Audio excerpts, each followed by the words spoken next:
Testing, testing. Thank you.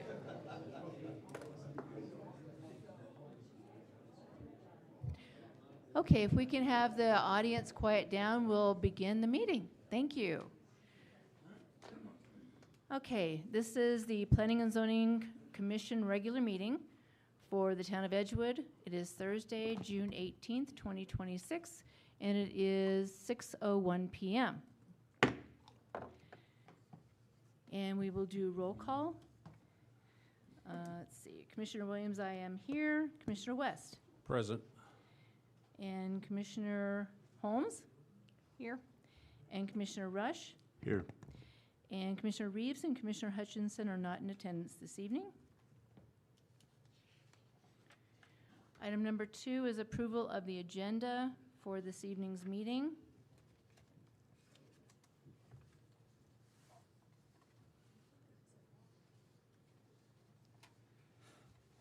Madam Chair, Commissioner Rush. I've got several items that we need to correct on tonight's agenda. The first begins with the first project applicant.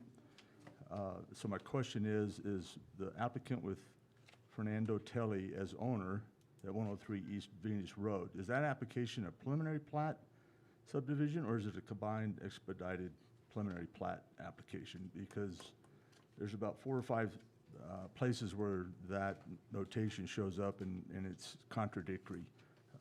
My assumption is it's probably a preliminary plat. I can go through where each of the pieces of information is different. I did identify that also, and what I found, Commissioner Rush, is that on the application that the department provides the applicants under applicability, there is a box and it says subdivision, and then parenthesis it says preliminary plat / final plat. So there isn't a separation between them on the actual application. I agree. I think there's an error in that application in that format. Yes, I would agree. In the acknowledgement agenda section, A, it says preliminary. In the planning and zoning project section, 7AI, 7.A.I says preliminary. The newspaper publishing says preliminary / final. The development review, to me, it doesn't even delineate. It's just a bad form, and I can't see the signs to see what they say. And then the staff report says preliminary / final. So I'm not too sure how to proceed or what to correct it to at this point. Yeah. And I think it's being driven by our application. Correct. Yes. Discussion on that item? Any other commissioners? From an agenda standpoint?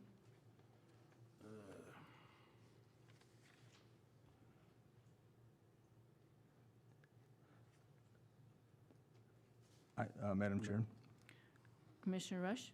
I have 2 options. I don't think that either one is I don't know if they're appropriate. One, my evaluation of the application, I can come to a conclusion. The other option might be, and it might not be appropriate, is to ask the actual applicant. But there's going to be some ramifications. When we,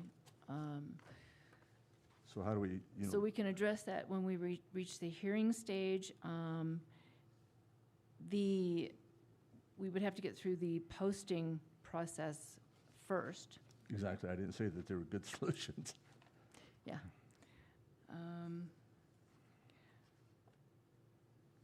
I believe, this is my feeling about this, because it was driven by our application, not having a separation between the preliminary and final.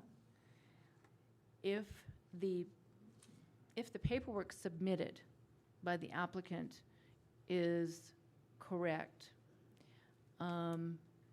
the posting was, if we find the postings were accurately done, saying preliminary or final or preliminary final, I don't want to delay an application because we've kind of created that internally. Agreed. I would agree. So then what do we do about the agenda?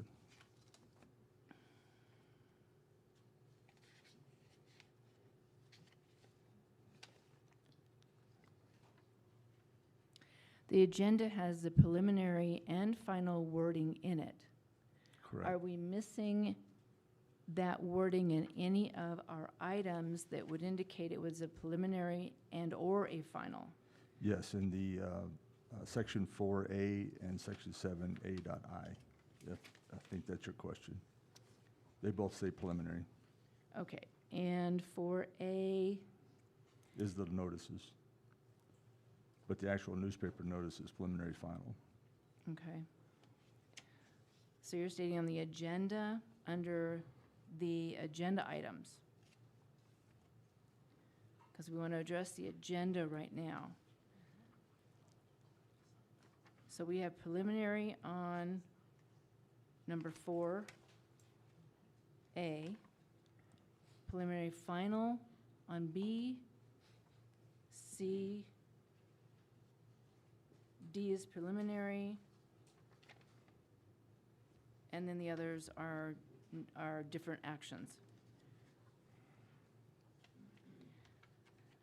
So are you identifying that item number 4A is a preliminary final? Correct. And we only have a preliminary plat listed In certain areas. in certain areas, okay. All right, so.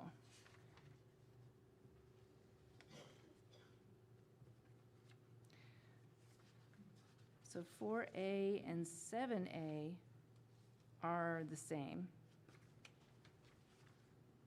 And that is a preliminary final rather than just preliminary plat? No, both of those should say preliminary.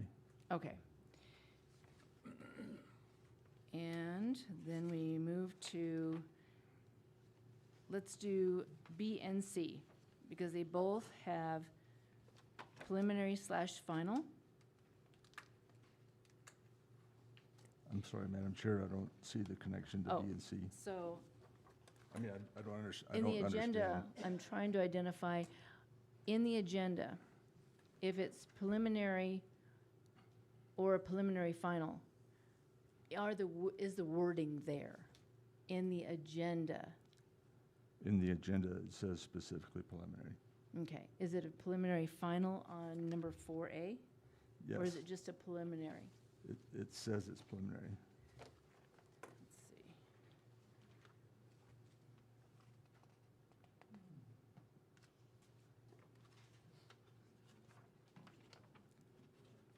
Is there any way just to acknowledge that the agenda is going to be wrong for that one, potentially?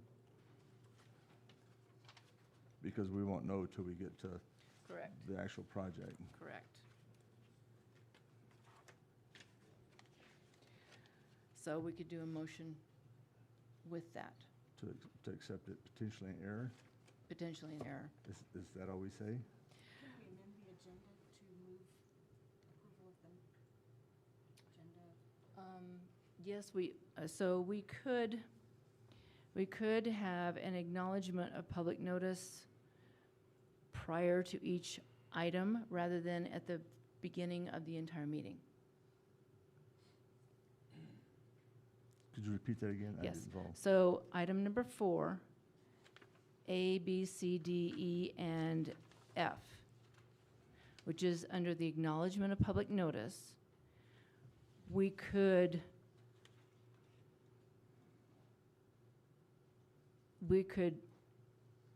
amend to put the acknowledgement in front of each one of the actual project items. That's the way we used to do it. Mhm. And we're missing E anyway. So we could do that. That way we could address it at that time and not delay, because we don't know until we get into the packet. So we're allowed to move the agenda. We would actually, we would move number 4A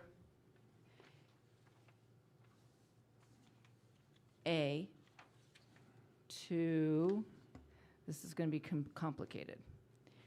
Yes, it would be then 7, They do line up, Madam Chair. yes, then it could go under 7.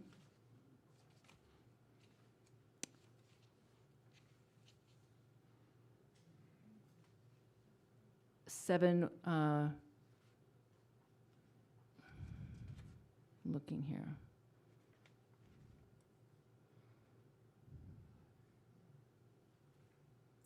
We could make it at 7, We- A, I, 8. Does that make sense? And that we'd have to do that for each item. Each of the planning and zoning projects, we would put number 4, acknowledgement of public notice, within the actual project as number 8. For instance, let's go to, give you an example. Under the projects, so we would be under 7. Okay, let's look at 7.2. Madam Chair, Yes, might I suggest, for instance, we move acknowledgement of public notice 4A in place of 7A. And then what's currently 7A would be 7B, because you don't want to move it at the bottom of 8, because you got to do it at first. You got to shift all those down anyway, so. okay. So, just an idea.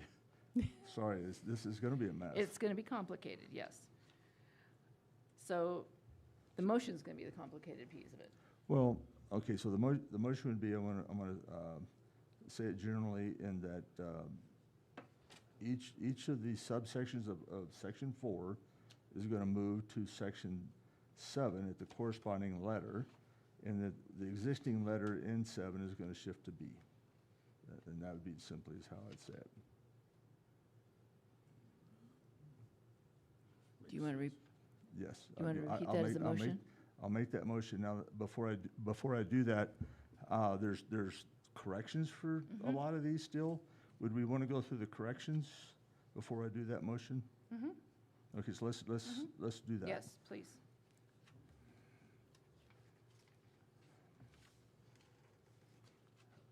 Madam Chair, so section 4A, lowercase I, 3I, I. The spelling should be enterprises instead of entry prizes. So it's ENTER instead of RE. And 4A, 3, Roman numeral 3. Okay? Okay. Section 4B, Roman numeral 4.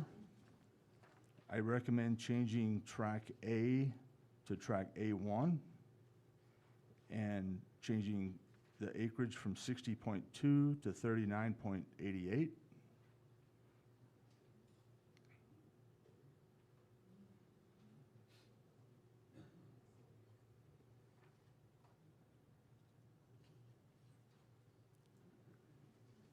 And then section 4B, Roman numeral 7, I believe the zone is C2, C-2, and not SU.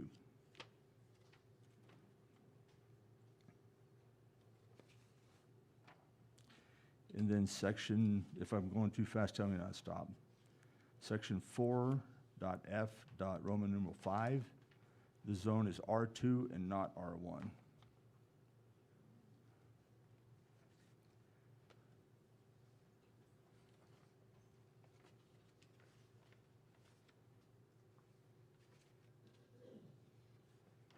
And then is 7B I4.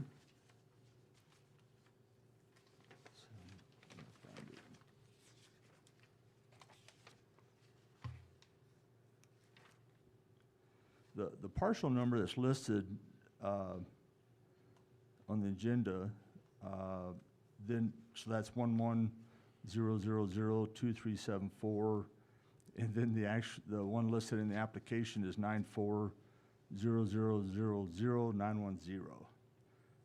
But I think both of them work, and so I haven't ran into that, so I didn't even know what to even do with that one. Yeah, I noticed that also, but I think that's being pulled from the GIS. So do we want to just leave it as that? Or do we want to change it I to think- 940000910? I found the GIS number not to be consistent with everything okay. else that we had, yes. So I would change 7. And the GIS, I understand, is updated as, it may not be completely updated. I don't have a time frame on that, I just understand that it's not completely updated. Okay. So I would, I want to change section 7.b.i.4 parcel number to 940000910.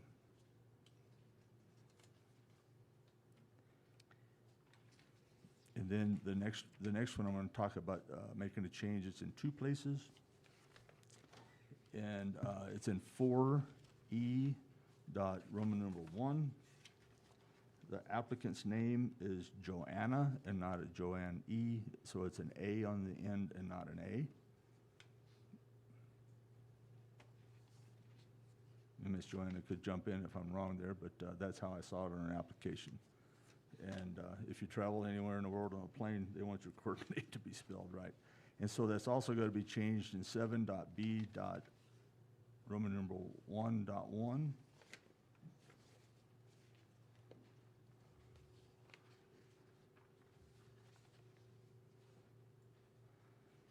And section 7.c.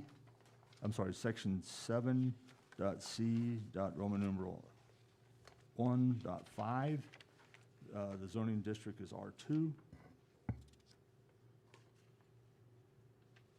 Sorry, I didn't get them, I got them out of order in that case. 7B, 7, I'm sorry, 7C,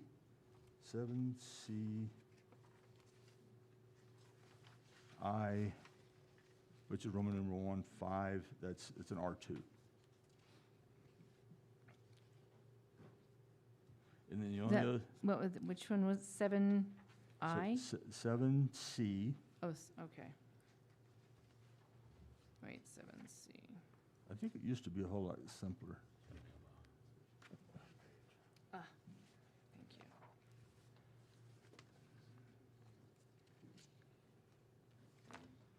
you. Okay.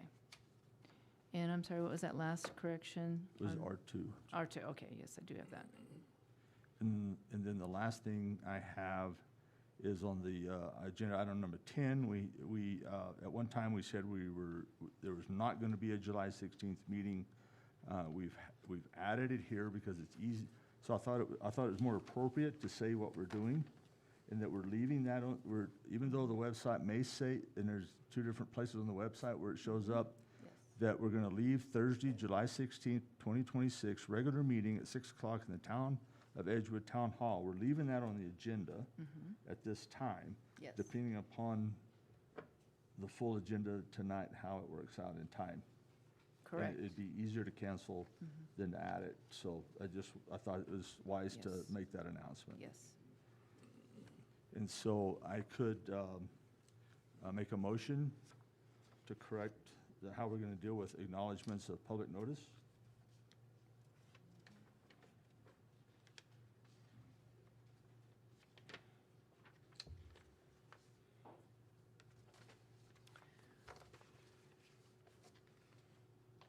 Oh, and I guess I would add one more thing. I would add an agenda item 4. I would add a section. No, I'm sorry. We've got them all. It was just on a different page. Okay. I'm losing it.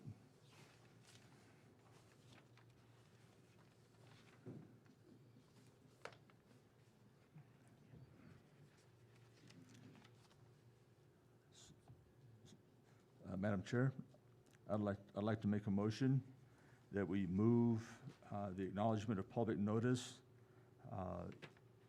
each letter of that subsection, move it to section 7 to replace each of the same corresponding letters that are currently letter A, and following the alphabet, and what's currently there, increment that number, that letter.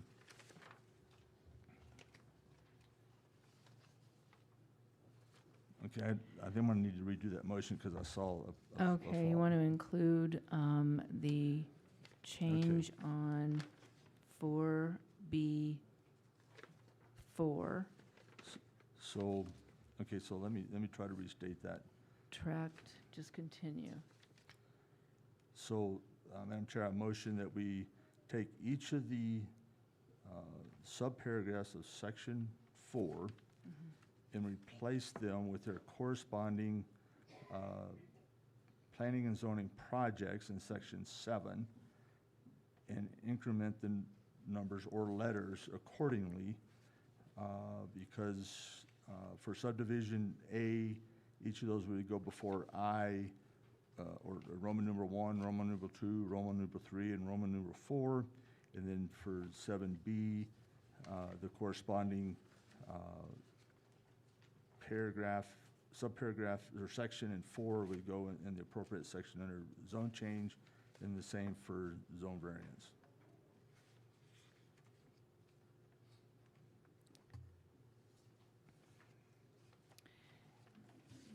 And Commissioner, do you want to continue your motion adding the change on 4B for legal description, tract A to tract A1? And then for E, I is Joanna? So that we receive all of those in one motion? I can. Okay, Madam Chair. So I also want to continue our motion so that the corrections that I discussed earlier. So I want to update section, what's currently, I'm going to use the current sections, and then, as I described earlier, where they replace or where they will go.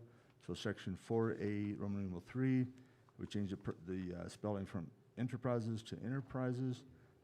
Section 4.B, Roman numeral 4, tract A becomes tract A1.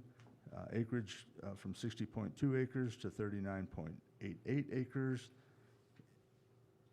In section 4.B.7, we change the zone from C2, C-2 to not SU. Section 4.F. Roman numeral 5, the zone is R2 and not R1. Section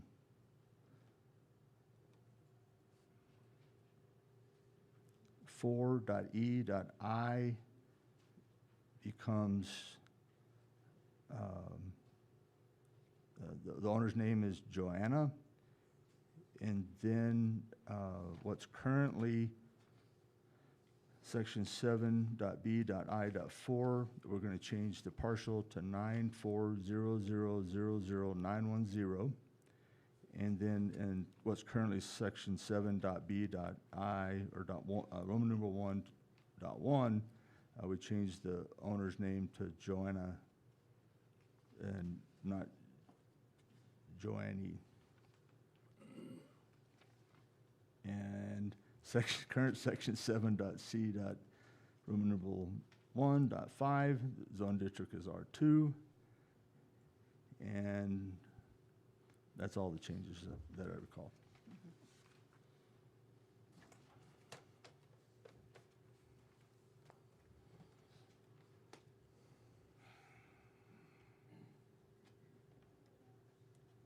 Do we have a second? Second. Discussion? No discussion for me. Okay, with no discussion. All in favor, please indicate by saying aye. Aye. All those opposed, please indicate by saying nay. And motion carries.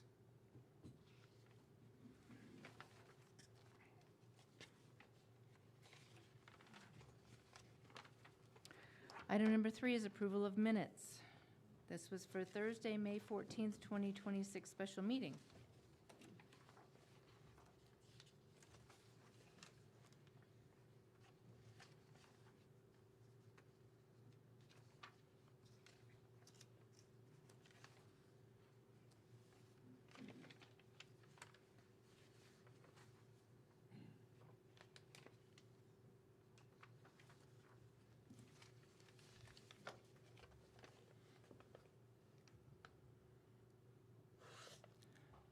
Madam Chair, Chair recognizes Commissioner West.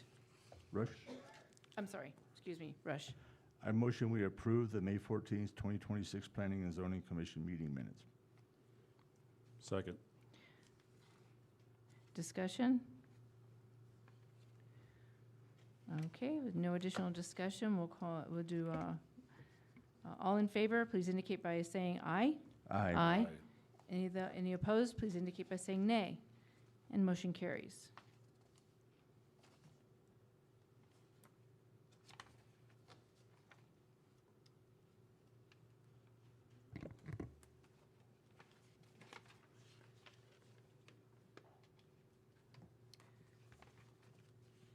Okay, so we move on to item number 5. And prior to moving on to item number 5, I do want to say that the Town of Edgewood Planning and Zoning Commission is pleased to have residents of the community here to take time to attend the commission meetings. Attendance and participation is encouraged. Individuals wishing to be heard during the public hearing proceedings are encouraged to be prepared with their comments and are expected to be constructive and devoid of character assassination. Written comments are welcome and should be given to the town administrator prior to the start of the meeting. So here is general public comment. This is an opportunity for the members of the public to address the Planning and Zoning Commission regarding questions, comments, concerns, or matters of interest that are not related to any public hearing items or planning and zoning projects listed on tonight's agenda. Speakers will be called in the order in which they signed the public comment sign-in sheet located at the front entrance.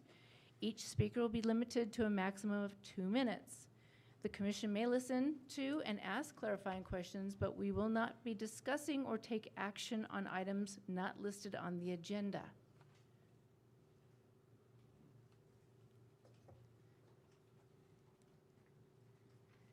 Thank you.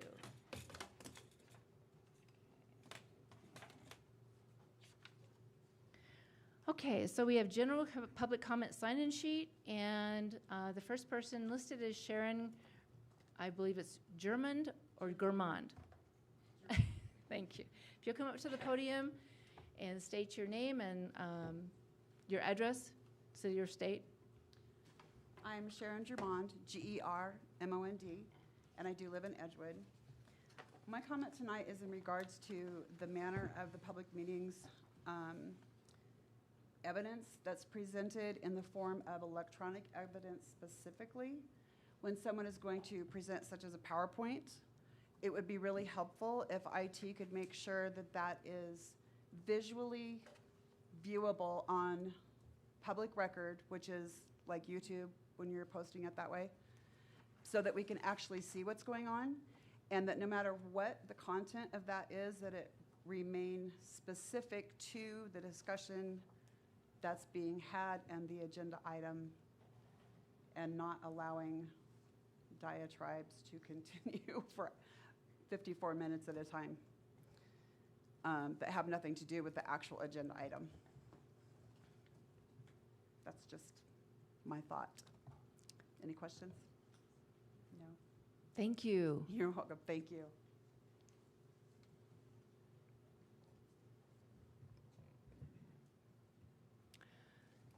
Next person on the general public comment is Amanda Wilkes.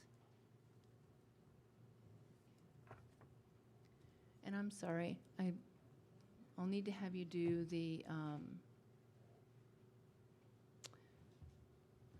clock for me. I forgot before we started that piece of it. I apologize.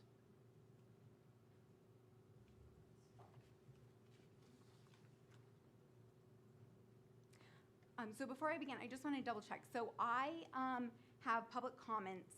It does affect the hearing that we're here for as affected party, but also others about the general policy of affected party letters. And so before I begin speaking, I just wanted to make sure that I can present that at this time. So if it's regarding any items this evening, we'll ask you to hold that until a later time during the hearing. We have So public even comment. though it affects basically, I would say probably a majority of the applications here tonight? Yes, because that would be in the hearing portion. Okay, Yeah. So Great. this is just general public comments other than what is being heard this evening on the agenda. perfect. So I have Okay. both. So my just general public comment, I noticed in the packet, as I'm sure many other members of the public did, there's a lot of references to the Technical Advisory Committee and certain decisions being made leading up to that, to these hearings are made by the Technical Advisory Committee. And I just think it's important from a government transparency perspective to clarify. I don't know if there's somebody here that could provide that information tonight of who makes up the TAC, or if that's something that you guys would have to clarify at a later time. But I do think it's important to clarify for the public who's on it. Are those elected or appointed seats? Are they hired for a special skill set? Just in terms of public accountability and knowledge and navigating planning and zoning situations, I think that's just something, as a public, it would be helpful to clarify. Thank you, and actually, I can refer you to the Planning and Zoning Department for the more information about the TAC. Okay, Yeah, thank you. yes. And we have Kay Wilkes. Okay.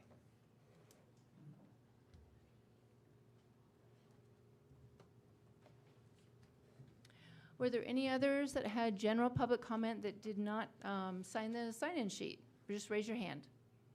No other general public comments? Okay, we'll close general public comments.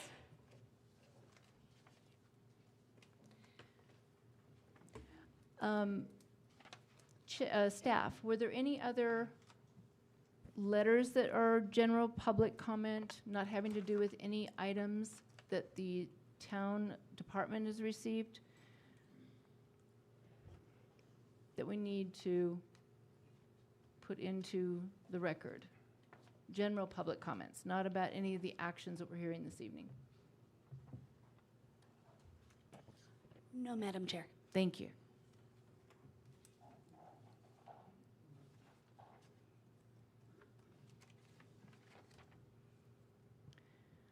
Okay, so on to number 6, and a lot of the information here is going to present and read a lot of the information so that we can also help the public understand how this process happens. We like to try and do that as much as we possibly can each meeting, so that it's more informative for the public and for the applicants and any other parties. So planning and zoning projects disclosure. So during this portion of the meeting, the planning and zoning staff will present each planning and zoning project listed on the agenda for the commission review and consideration. They'll introduce each project individually into the official record. Before each of these items, the commissioners will disclose any ex parte communication related to the project and identify any potential conflicts of interest prior to the proceeding. Following the staff presenting the project, commissioners will have the opportunity to ask questions and seek clarification regarding the project. The project applicant and/or authorized representative will then be given an opportunity to present the proposal and respond to questions from the commission. Any individual wishing to provide testimony regarding a project, including affected parties, must first be sworn in prior to speaking. I do want to clarify that affected parties are defined as individuals or property owners that are located within 500 feet of the project site will be provided with a maximum of 5 minutes for testimony. All other members of the public will be provided with 2 minutes to address the commission regarding the project. So we will announce when those timeframes come up throughout the hearing so that you'll know when that is.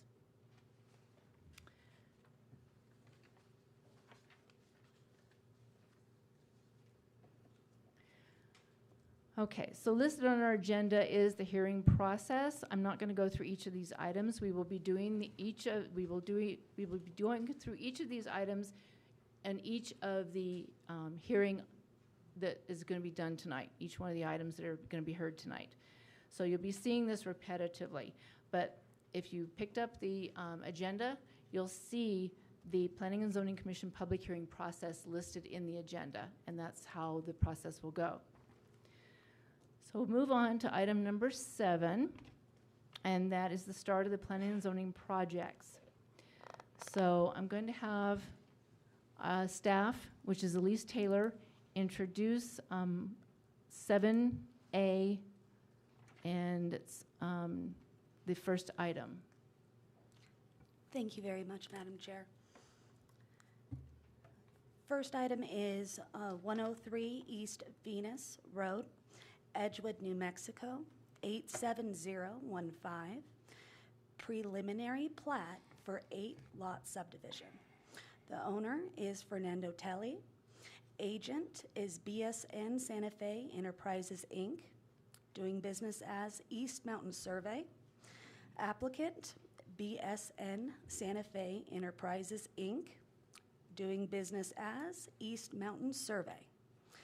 Legal description is Township 10 North, Range 7 East, Section 11, Venus Ridge, SD, Tract A1, 13.63 acres. And parcel is 91003059. Total acreage is 13.63 acres. Current zoning is R1. Okay, so commissioners, prior to moving forward after the announcement, we're going to disclose any ex parte communication or conflict of interest on this particular item that staff just introduced. So I'll ask Commissioner Holmes. None. And Commissioner West. I have no conflict of interest or ex parte communication regarding this matter. Commissioner Rush. I, Commissioner Rush, have no conflict of interest or ex parte communication regarding this quasi-judicial matter. And I, as Commissioner Williams, have had no ex parte communication or conflict of interest on this particular matter. Okay, commissioners, let's move on to the acknowledgement of public notice for this particular item. Madam Chair. Commissioner Rush. So just to be clear, this is really going to be kind of ugly, but I think that this acknowledgement of public notice, this will be section 7.A. Roman numeral 1.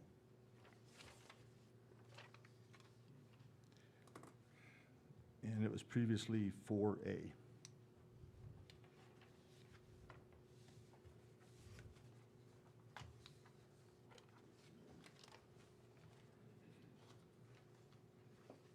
Madam Chair. Commissioner Rush. So, so this is specifically for Fernando Telly's application, correct? Correct. And so what I saw in the packet was I saw a letter, which I assumed was mailed, but I did not see who it was mailed to and didn't see any certified receipts or, certified receipts.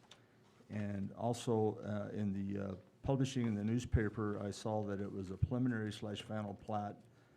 As we discussed earlier tonight, I suspect it might really be a preliminary plat, and I don't know that it matters, but if it is a preliminary final plat, they left off reference to section 10, but I don't think that's a big deal. I do see pictures of postings. but I could not discern, what was anything on the postings, but I'm satisfied that postings were done correctly, but may have preliminary/final on them, I don't know.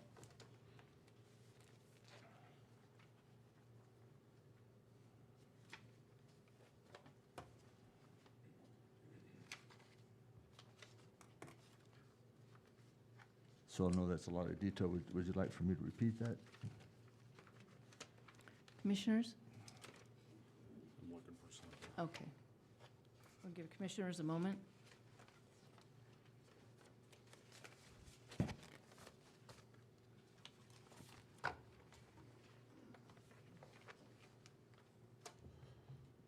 Madam Chair, Commissioner West? on this matter tonight, a notice of the public notice, it does not conform to the planning and zoning notification process, whereas it does not actually specify the place, address, and time of the meeting, which I think something we certainly need to discuss. Mr. Farr, whether we can even go forward on this matter. I do have the Town of Edgewood Early Neighborhood Notification and Recognition Ordinance Number 2006-2. And under the notification process, Section 2 is process notification process. It does state that such notice shall contain information appropriate to inform the neighbors of the nature of the project, including the description of the project, its size and intended use, a time, place, and date for the meeting. Notification letters must include the following, which is a brief description of the proposal, zone atlas map page, legal description, site plan when applicable, agent or applicant's name, address, and phone number. So I would agree with Commissioner West that it does have the date on here, but it does not meet the place, time, and place. It has the date on the particular letter. Correct.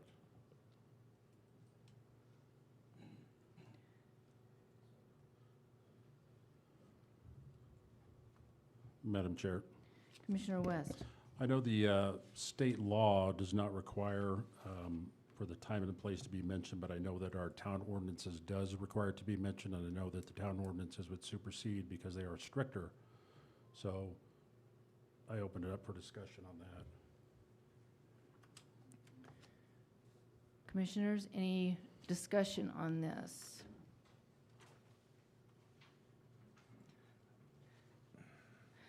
We also don't have the proof of certified mail in this. Did anyone see the proof of certified mail for this particular item? Madam Chair? I see the letter. So just so that I correctly understand, so the publication has the street address, right? But what you're saying, the letter does not have tonight's date on it? It doesn't date? have the time and place. It has the date. Okay, I see. But under Yes, I agree. our, yeah, and this is particularly important because this is the notification to neighborhood, to affected parties. And it does state that a time, place, and date for the meeting. And that's per the ordinance? Yes, per the Town of Edgewood Early Neighborhood Notification and Recognition Ordinance Number 2006-2.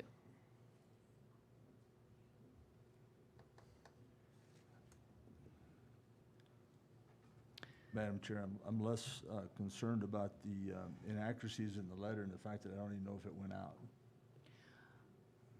I agree, and that is the part that I'm concerned with also. And those do need to be presented to staff in the packet from the applicant. Madam Chair, I would like to ask Acting Planning and Zoning Manager Elise if she's aware of receiving those for this specific night. And Ms. Elise Taylor is staff. She's not the acting planning and zoning manager at this Okay, point. I'm So if sorry, you'll Mike. address her as staff.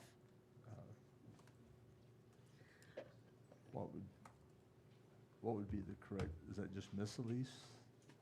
Or Staff Elise? Staff Elise does not seem right. Planning and zoning staff, Ms. Elise Taylor, or Ms. Taylor.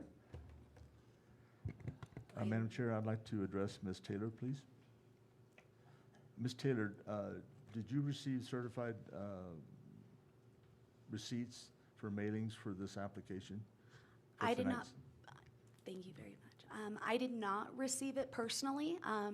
In the last month, there has been 2 other staff that are no longer employed with the town from there.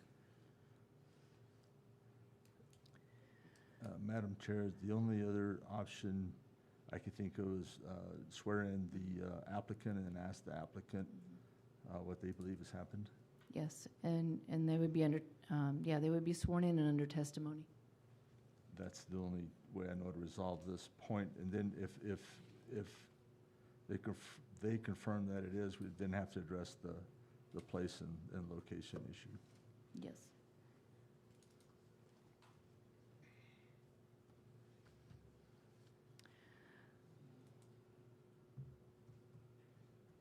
So at this point, I think we need a motion in order to accept the notification contingent on testimony.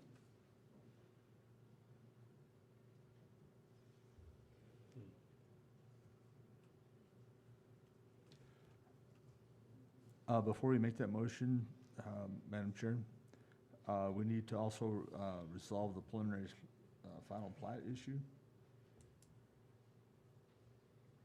to determine what kind of application it is.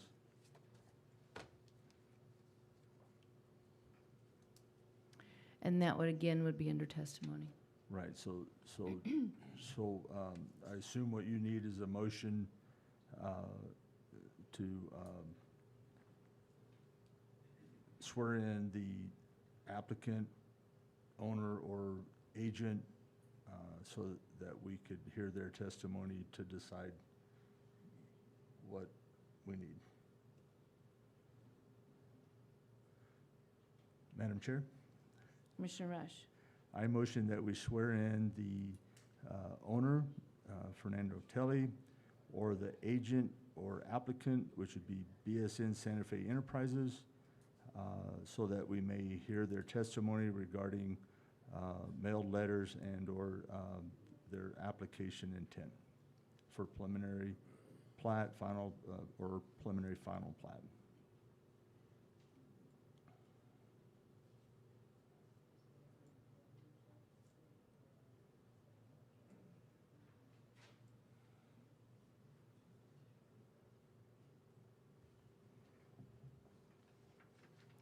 Do we have a second?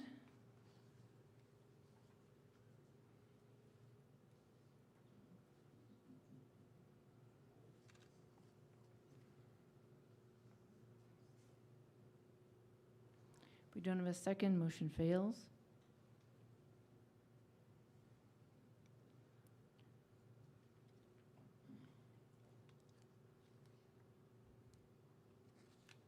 I'll give it a few minutes, or a few moments.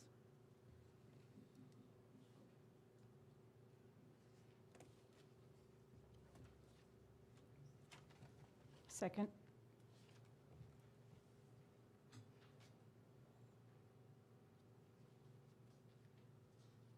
Discussion? Madam Chair, Commissioner West? I still think we have the issue of the public hearing, not giving the time and place of the hearing, and I don't see if we can proceed past that point to introduce Mr. Telly to present evidence. I think because the time and place of the hearing was not presented in the letter that was sent out to the applicant, in that matter, I think To that the affected parties? the affected parties as well, that I think this, at this point, I don't think we can proceed past this.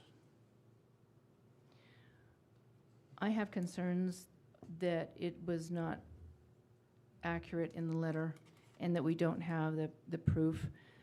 And I feel that by moving forward, that we're not providing affected parties via our ordinance the proper notification. That would be my discussion on that. I would agree. Any other discussion? I would agree with that. I would entertain a motion. We've already had the motion and second, so we're at the vote. Okay. Okay. So all in favor of the motion, please indicate by saying aye. Those opposed, please indicate by saying nay. Nay. Nay. Okay, the motion does not pass, and so at this point, this particular application with Fernando Telly and agent, we won't be able to proceed this evening. So get with the planning and zoning staff so that you can get the ordinance with all of its requirements in it, so that you can resend letters. And Madam Chair, yes, may I ask if the previous hearing is actually concluded, or is this a continuation of the last hearing? Because there was notification that went out. Actually, this is the third notification that went out. so the notification itself didn't meet the requirements. So the concern that we have as commissioners and for the residents that are around the area is that they were not properly notified. So even though this is a continuation, or we're still addressing the fact that the public notice did not have all the accurate information in there to correctly notify those that are affected parties. And that's the biggest concern. All right, just for clarification, I'm an affected party, I'm not, Yeah, we want to make sure that the affected parties are clearly notified, and this is part of it, the postings and the other part, but a letter that's certified to those affected parties is critical, and I think that, that's the part of being able to have the hearing so that all parties that are involved have the opportunity to speak. So we're going to, okay. So we're not going to be able to proceed with this particular item this evening based on the vote. I think you are the agent, correct? That's correct. Okay. So we as commissioners have decided that we can't move forward. So I'm not going to allow you to speak, because then we'd be getting into another area. So if you'll get with the Planning and Zoning Department. You can certainly sidebar with them after the meeting. They are involved in the meeting right now, and they may be called on for staff information. So I really can't allow it. I'm not able to address an error that's taken place. So the error is, what we've been handed this evening is what we have to rule on, okay? So that's what we have to rule on, is what we've been given from the applicant through the Planning and Zoning Department for the hearing this evening. We can only rule on the facts presented, and so that's why we talked about some testimony, but our concern is if we get into testimony, parties that have been properly notified. So we don't feel as though we can move forward, and that's why we took the vote that we can't move forward, because the ordinance wasn't completely followed. And so we can't get into any additional, and you can't introduce anything right now, because we've determined that the first part of this is not passing the ordinance requirement, so we can't proceed with testimony. That's why we're not going to swear in anyone. We're not going to proceed with testimony on this issue at this meeting. But it can certainly be on the next meeting. And we have one scheduled for July, so it's not going to be delayed any past the next regular meeting. So I'm going to go ahead and close it at this point, since we voted, that we're going to put this on the next regular meeting to be heard.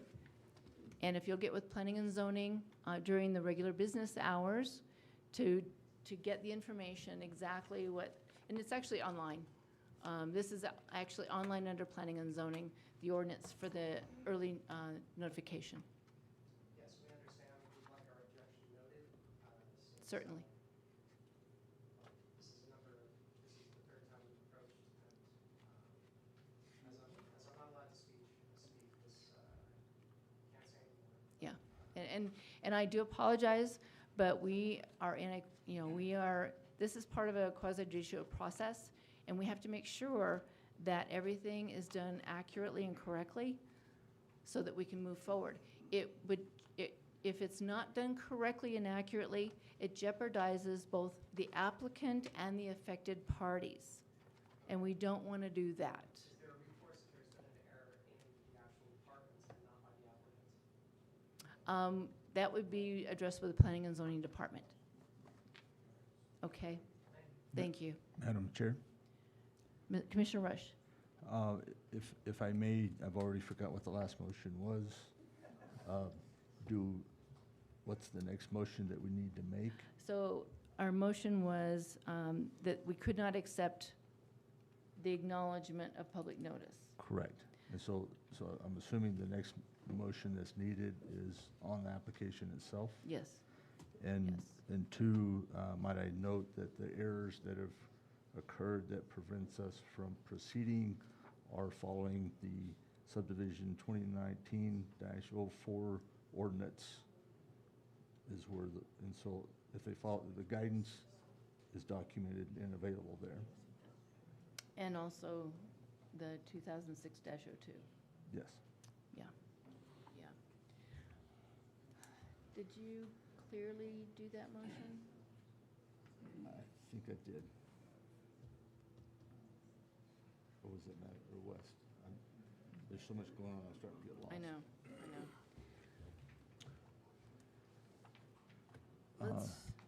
But I think Have you do a motion on the, yes. application. Yeah, on the uh, application. Let me get to that and clarify what it is.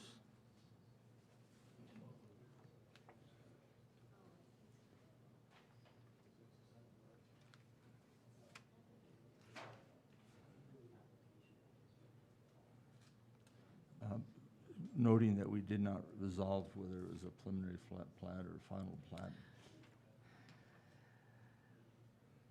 That would be when we get into and we can't get into it that far.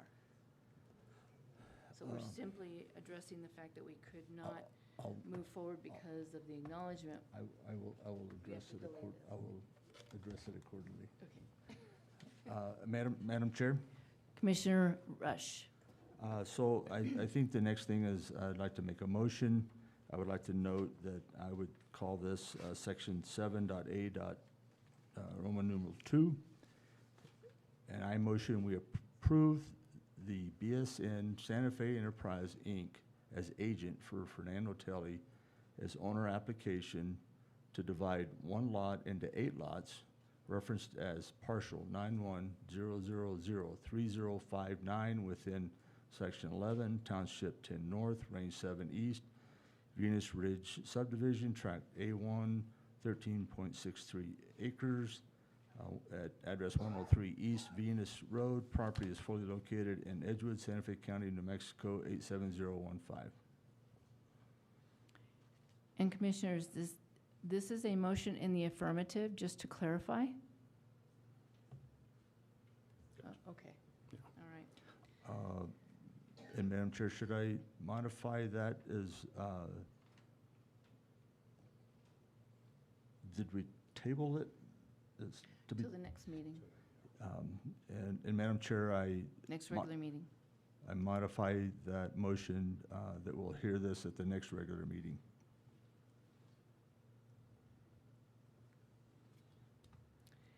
Do we have a second? Second.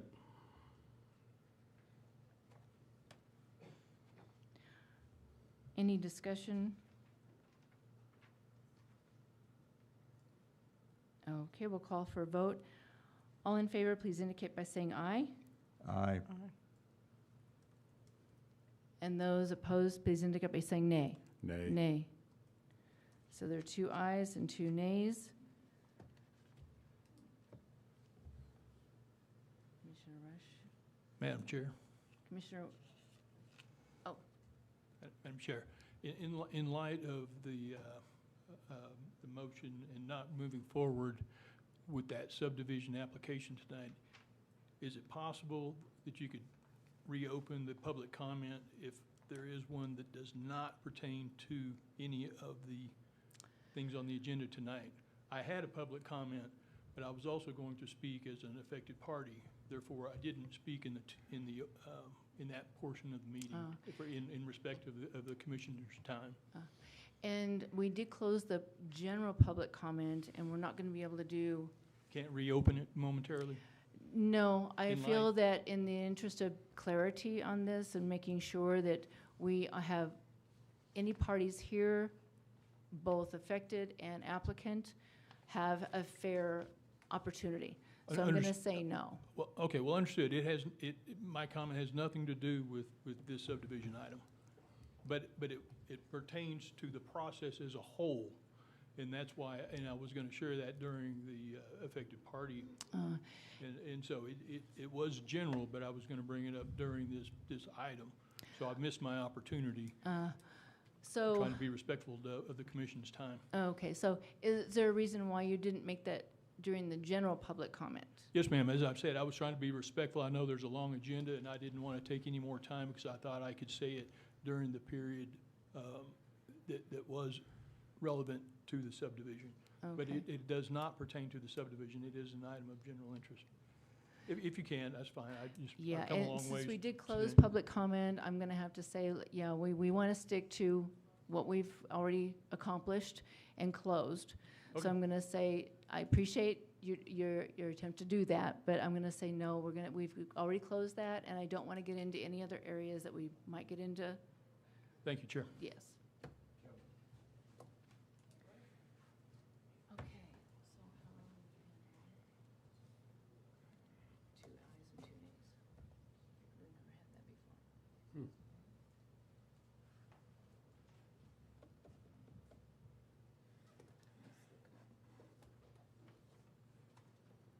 You have Robert's rules? I do, well, just a quick.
We are addressing something procedurally. Bear with us.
Okay, since there was a tie vote, that motion, and we do need a majority, that motion is defeated.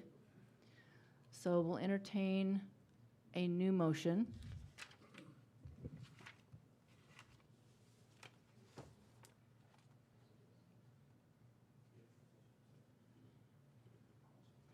Yeah. It still has to be presented in the affirmative. It's just the vote. Madam Chair, Commissioner Rush? is it fair in the rules to, for the chair to repeat how each commissioner voted? Yes, I can do that. And then I might ask, because I don't know that we could do a discussion, but I guess I would ask for a nay vote commissioner to offer the next motion, because I'm a bit lost. Any commissioner can present a motion. Sure. But, so Commissioner, so the ayes were Commissioner Rush and Commissioner Holmes. Nays were Commissioner West and Commissioner Williams. And I just, again, want to clarify to the commissioners that the motions are always in the affirmative. Motions are always presented in the affirmative. The aye is when you agree with it. The nay is when you disagree with the motion. And if I recall, Madam Chair, if there's a nay vote, is that supposed to be accompanied with a explanation? A reason. A reason, yes. That would be, on the, not in the hearing does it have to be presented. Okay. Madam Chair, I find it difficult to develop a new motion because I don't understand, I don't have any idea what to make different.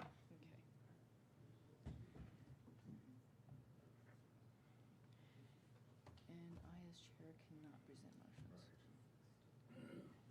So, I don't think the motion itself was the issue. It's the issue that the motion was presented, has to be presented in a,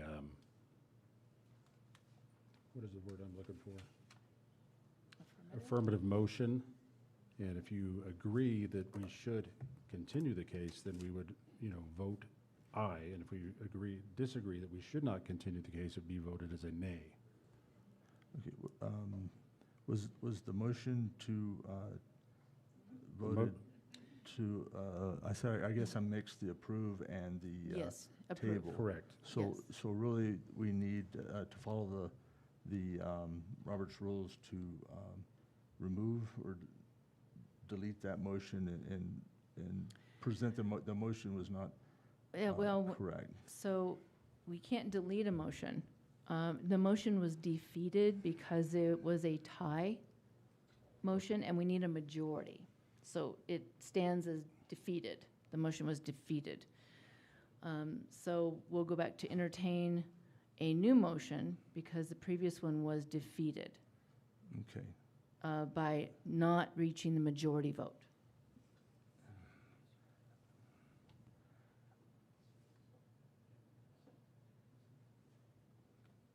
I think I can make a new motion if I understand correctly. Okay, okay. Commissioner Rush. I motion that we table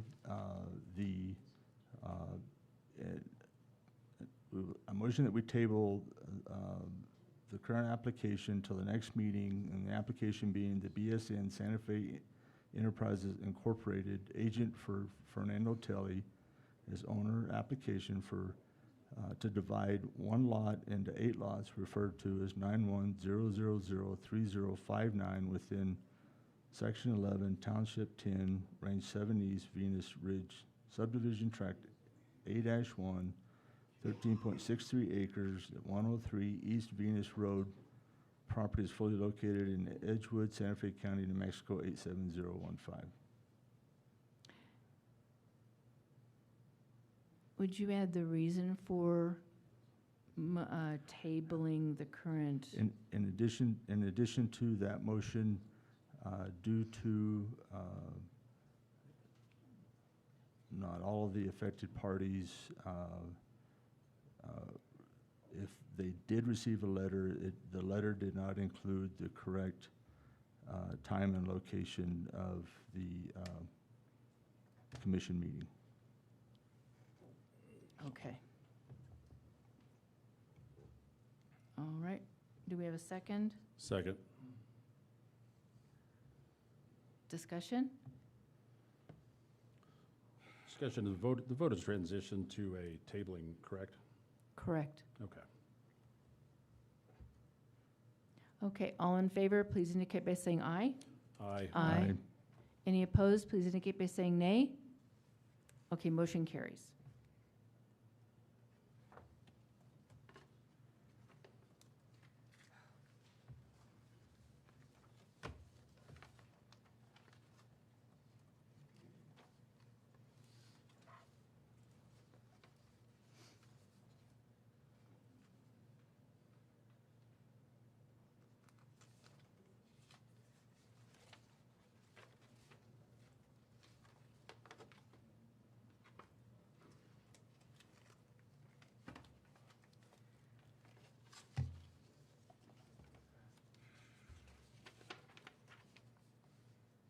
Okay, item number 7.2. Madam Chair, Yes. if I may, this would be item 7A, Roman numeral 3. Ah, 3. Which would be the acknowledgement for the Riverview Ridge, Edgewood preliminary/final plat for the East Mountain Cowboy Church as owner. Let's have staff introduce the project, and then we do acknowledgement, and then move into the ex parte disclosure. So with staff, Ms. Taylor, would you go ahead and introduce the next item? Thank you, Madam Chair. Item is 1 Riverview Road, Edgewood, New Mexico, 87015, preliminary/final plat for 8-lot subdivision. The owner is East Mountain Cowboy Church. Agent is Odin and Associates, Inc. Applicant is Odin and Associates, Inc.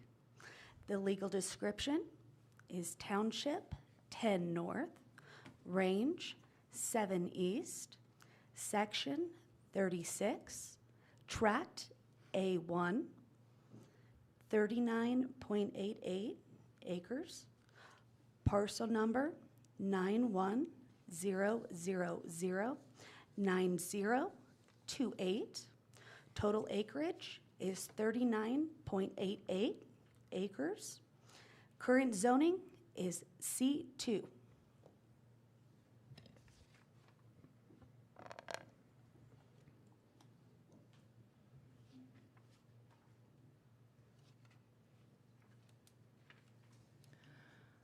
Okay, we move into the acknowledgement of public notice for this item.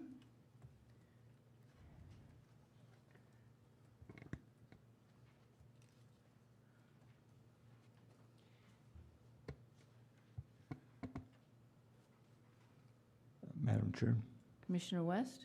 Rush. I apologize. This is gonna be a Commissioner tough- Reeves is not here This to. is gonna be a tough night. It is a tough night. Commissioner Rush. Okay, I see 7 certified mail receipts and 1 blank receipt for the mailings.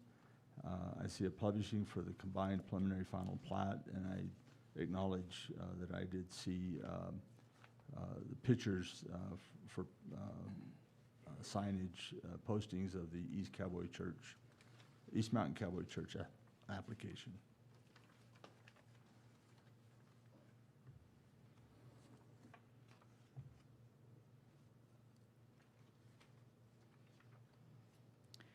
Let's see, Commissioner Holmes? This is an acknowledgement of public notice for this item? I acknowledge public notice. Okay, thank you. Commissioner West? I think we have the same problem as we had with the last public notice. The letter that was sent out on June 1st, 2026 does not have the notice of the time and place of the meeting, which does violate 2019-04, Section 7. So we do not have proper notice as far as notifying all the applicant and all affected parties.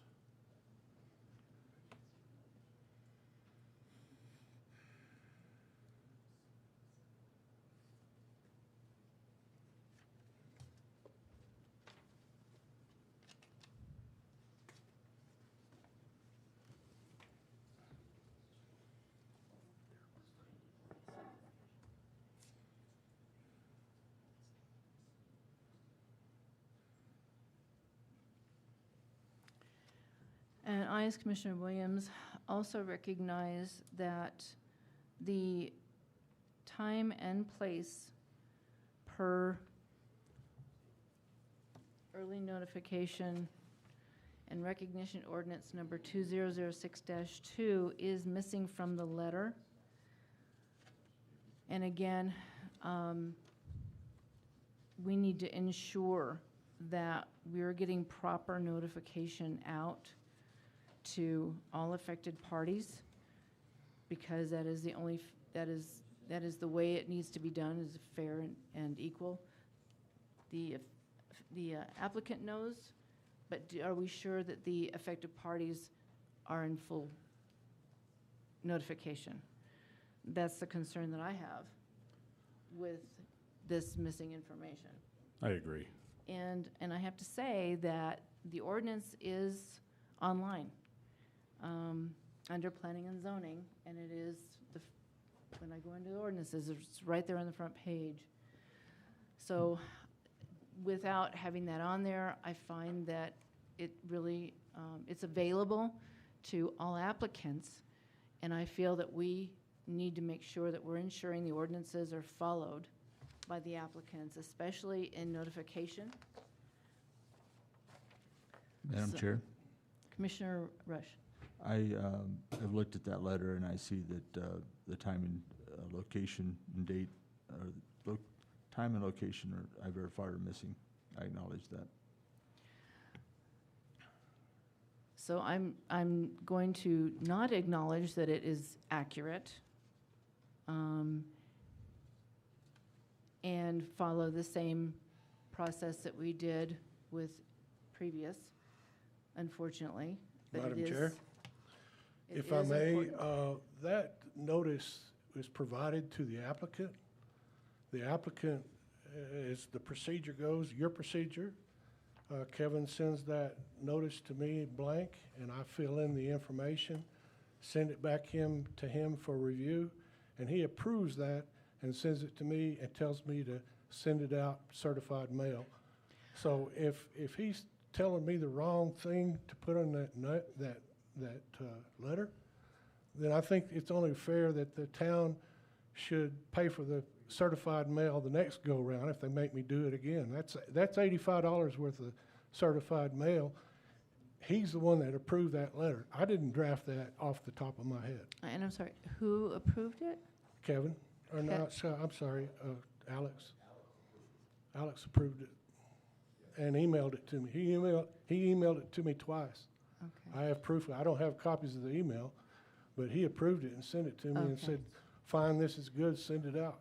So, I'm going to have to disagree respectfully with you, because the ordinance is online. The town's providing a template for you, and yes, I think that that's something that we need to get corrected. But the ordinance is clear, and we want to make sure that we are following. but if I draft The it and send ordinance. it to you for review and you tell me it's okay, then who's at fault? Whose fault is it? If I send it to staff and they tell me it's okay, send it out, how am I at fault? And why should I be penalized for it? And I agree with that portion of it. So I will ask Town Manager Hamilton that we go ahead and pay for the mailings, the remailing That's only of fair. these. Yeah, Thank you. absolutely, absolutely. Madam Chair. May I address the commission? Yes. So we have the same issue, just so you know, so we're the next item on the agenda, the same issue. So traditionally, those letters are created by staff, as Mr. Oden has stated, and provided to the applicant. And so I agree that our notice is fatally flawed. I agree with that 100%. But this is, you know, you have a contractual kind of obligation with the public where staff should be providing proper services to the applicant. And if I can just take a moment and address the application itself, because the application is legally and fatally flawed as well.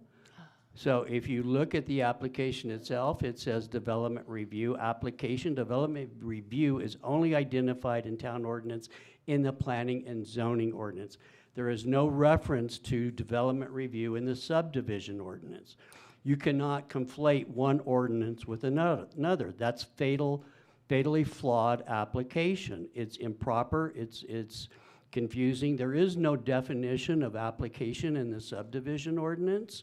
So if we walk forward and say with a piece of paper that says, subdivision application, I want to do a preliminary review, that should be legally sufficient as an application because staff has not created an application for a subdivision. They've done it within the planning and zoning ordinance. That's not proper, and that can't be correct. So there's a lot of issues that staff needs to correct.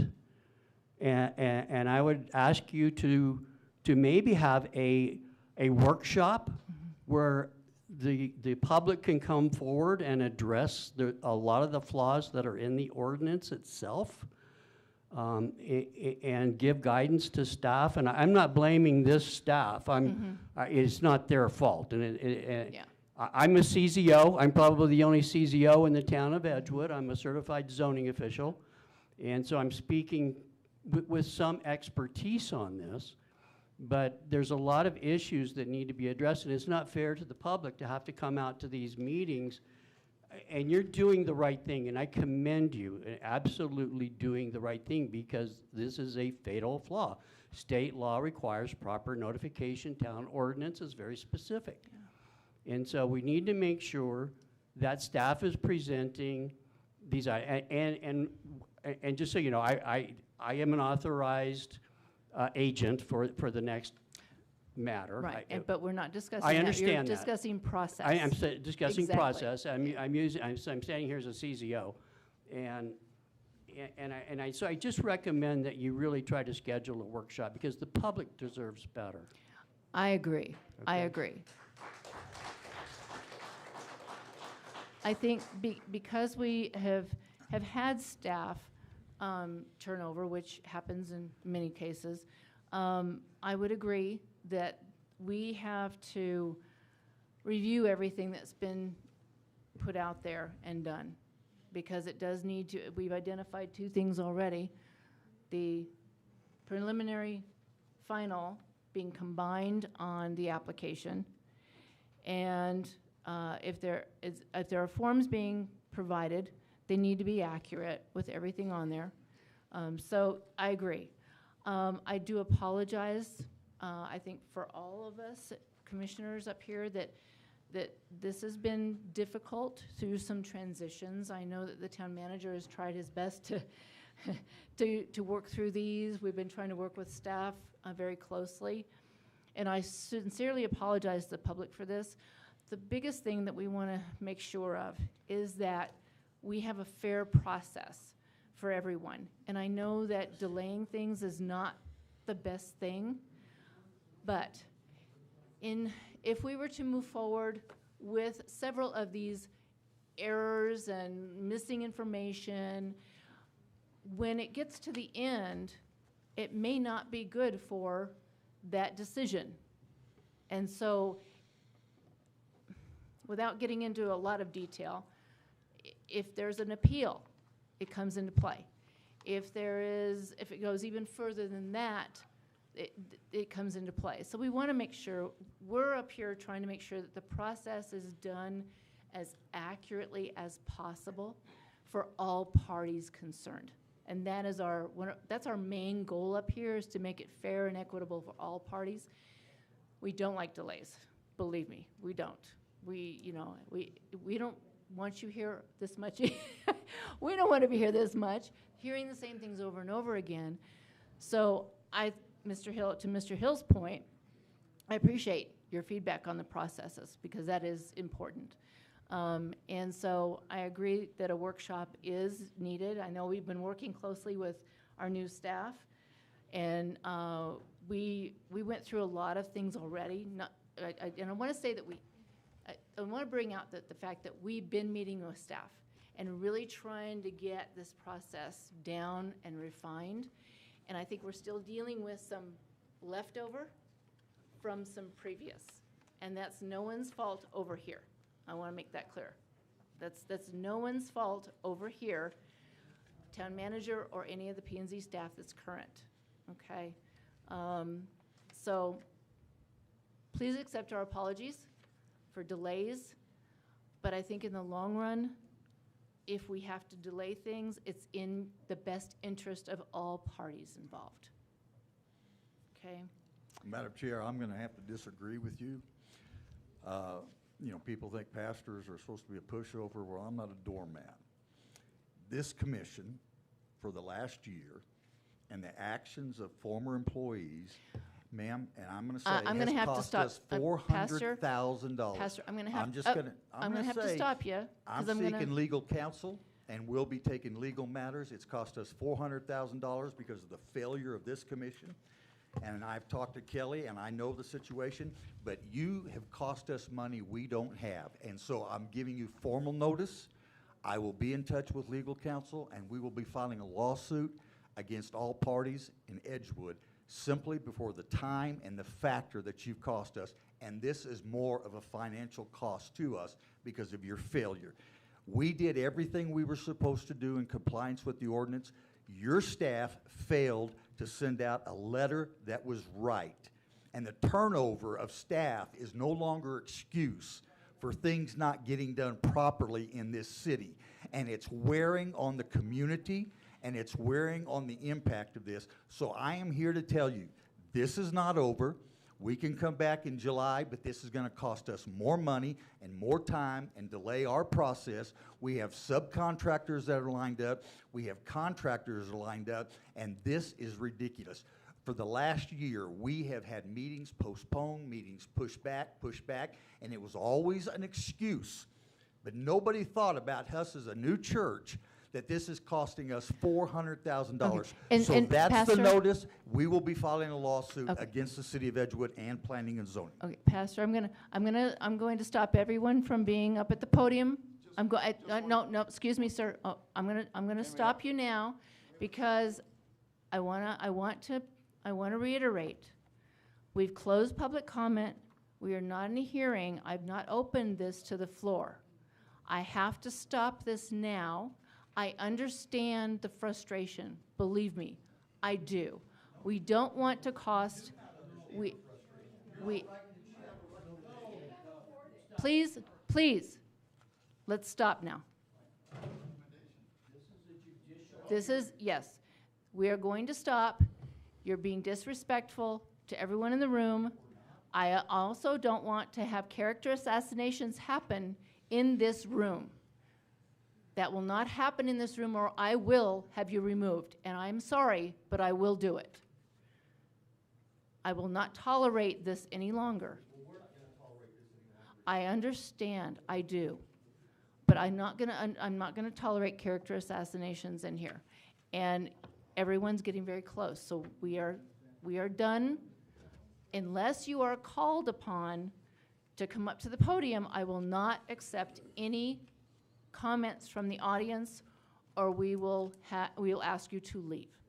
And I don't want to do that, but we will have to do that.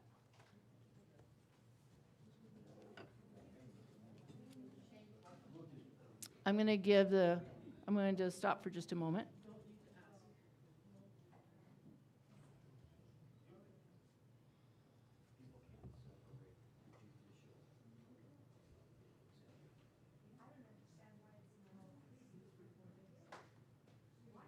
Why don't you check it?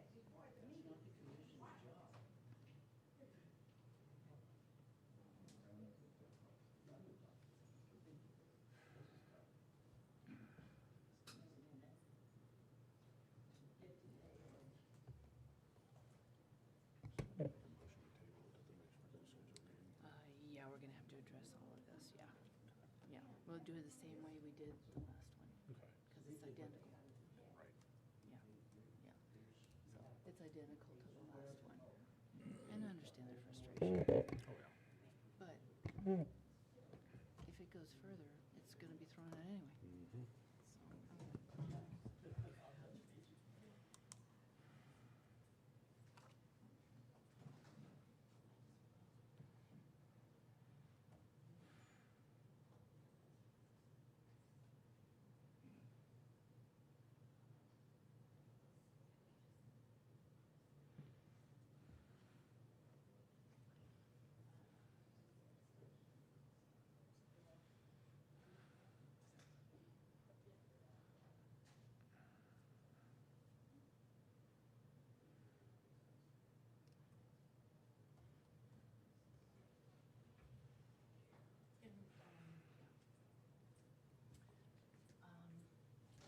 Let's do a motion and then we'll do a recess. Let's do a Okay. motion and then we'll do a recess Okay, you need a motion for the for about acknowledgements, and then we gotta do motions for the application. exactly the same.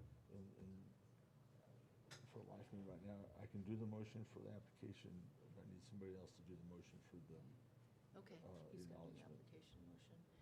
If you want to do this, the motion to table, I'll do the motion to like you table. did. Okay, all right.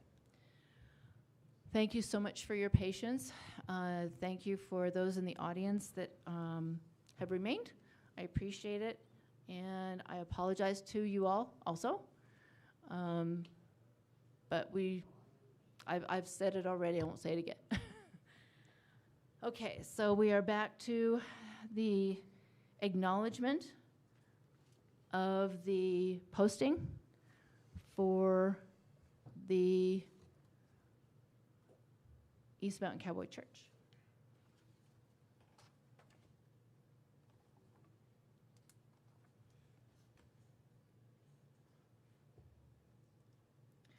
Okay, so we all, I believe, we had to acknowledge, to not acknowledge, so we'll entertain a motion with regard to the postings.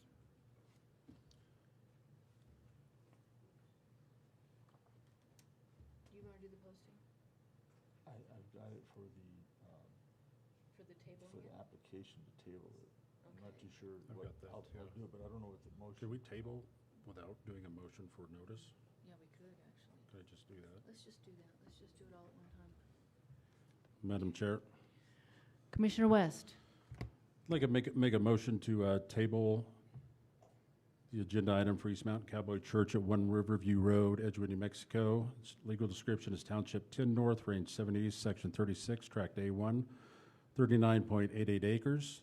It is parcel number 980009028. It's located within Santa Fe County, town of Edgewood, New Mexico, the state of New Mexico.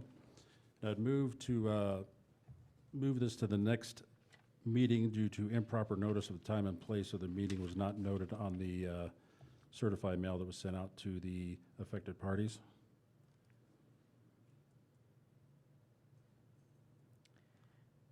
And do we have a second? We have a discussion. Oh, no, that was just that was the first motion. Then we do a second, and then we discuss. Then we vote. Okay. A second. Okay, thank you. Okay, so West and Rush. Okay, discussion. I just wanted to make sure I missed it. We did that for tract A1, 39.88 acres. Is that correct, Mr. Commissioner West? Correct, yeah, it was tract A1. Okay, good job. Any other discussion, commissioners? Okay, we'll call for a vote. All in favor, please indicate by saying aye. Aye. Aye. Any opposed, please indicate by saying nay. Motion carries. Items tabled to the next meeting. I'm going to ask for a motion to, Take a break. for a recess, 5 minutes. Madam Chair? Commissioner West. Rush? Rush. Oh, I need you to sit over there. I motion we take a 5-minute break. Second. All in favor? Aye. Aye. We're taking a break for 5 minutes.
We need a motion to come back into session. Madam Chair, Commissioner Rush. I motion we come back into session. Second. All in favor? Please indicate Aye. aye. Any opposed? Okay, we are back in session. And it is 7:44.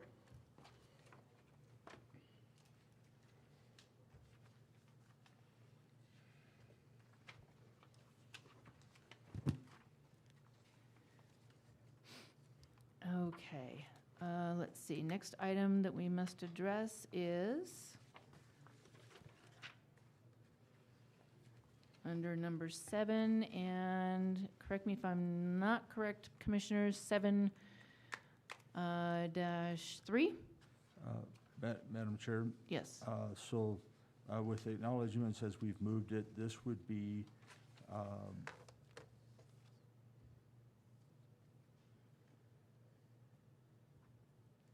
so this is going to be 7A5. 7A5. Okay. All right. For acknowledgement of postings. Acknowledgement, okay. All right. And so would staff, Ms. Taylor, introduce the 131 South Hillcrest? Yes, Madam Chair. Thank you. 131 South Hillcrest Boulevard, Edgewood, New Mexico, 87015. Preliminary/final plat of 3-lot subdivision. Owner is the Eleanor F. Hill Trust. Agent on the agenda is NA. Applicant is Ralph Hill, trustee of the Eleanor F. Hill Trust. The legal description is Township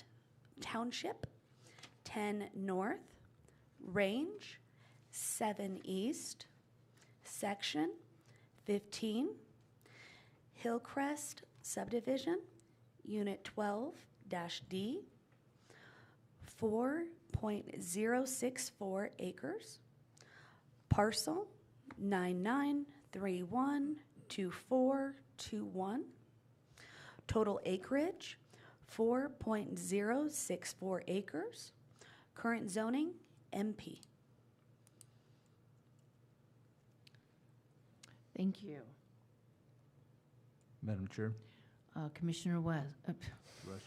Commissioner Rush. I would like to provide my evaluation of the notices for this application. I did see 5 certified mailings receipts. I did review the letter and found it to be missing the time and location of tonight's meeting. And I did see that there was a posting via sign, by the way, which had the correct time, location, and date on it. Small successes.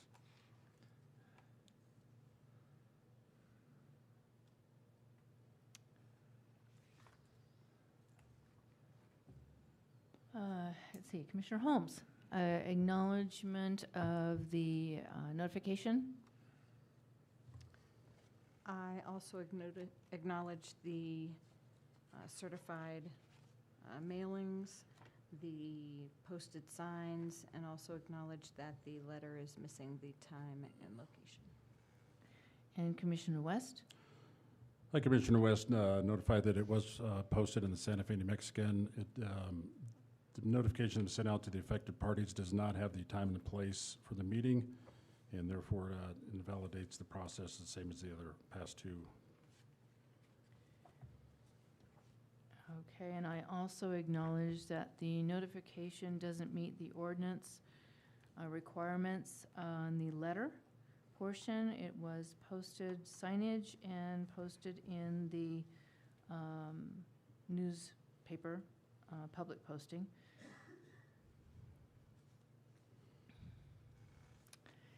And will entertain a motion. Madam Chair, Commissioner West. I'm going to motion to table the item to the next regularly scheduled Planning and Zoning Commission meeting for the property located at 131 South Hillcrest Boulevard, Edgewood, New Mexico 87015. The legal description is Township 10 North, Range 7 East, Section 15, Hillcrest Subdivision, Unit 12D. Acreage is 4.064. The current zoning is master plan. Also identified as parcel number 99312-421. This is within the town of Edgewood, Santa Fe County, state of New Mexico. And the reason for the table of the motion is improper notice for the time and place of the meeting was not sent out on the letter to the affected parties. Second.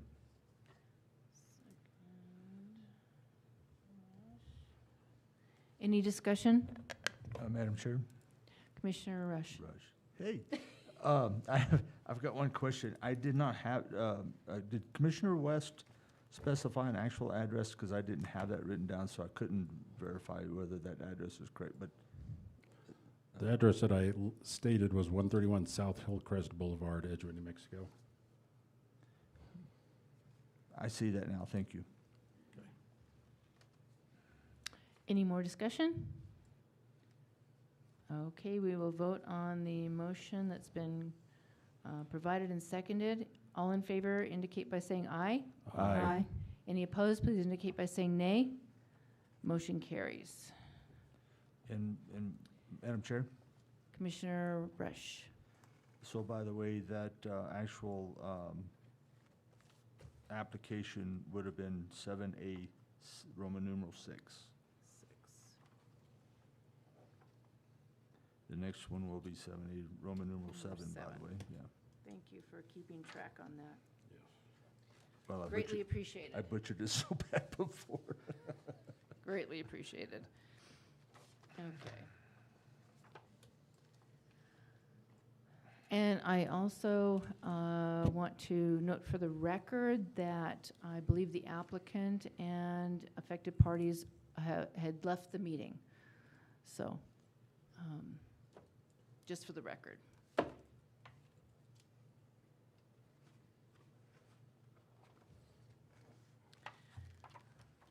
Okay, item number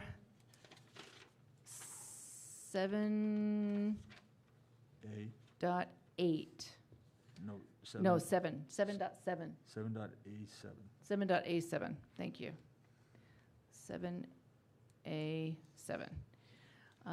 Would staff please introduce the next item to be heard? Yes, Madam Chair. It is 1 East Willard Road, Edgewood, New Mexico, 87015, preliminary plat for 4-lot subdivision. Owner is Zambrapool Properties LLC. Agent is Zambrapool Properties LLC. Applicant is Zambrul Properties LLC. The legal description is Township 10 North, Range 7 East, Section 34, West half, Northwest 1/4, Northwest 1/4, Northwest 1/4, 4.52 acres. Parcel number 94554240. Total acreage 4.52. Current zoning R1. Thank you.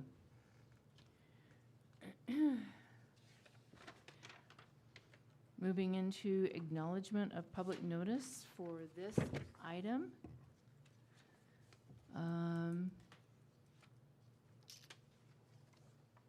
Commissioner West, just because you're on the left and I can say Commissioner West more than I do Commissioner Rush. There you go.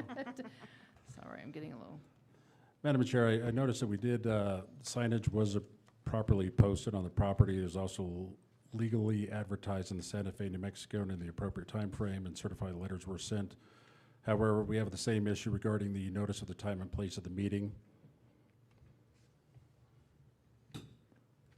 Madam Chair, Commissioner Rush? I wanted to ask Commissioner West if that was in a letter he saw, because I acknowledged everything he said, but I don't think I saw the letter. And so is that the time and place in the publishing of in the newspaper? Yeah, I was talking about the legal notice in the newspaper. I did not see a letter in the packet itself. Okay, yes. I also have a notation that I did not see a copy of the letter, so we don't have verification on that.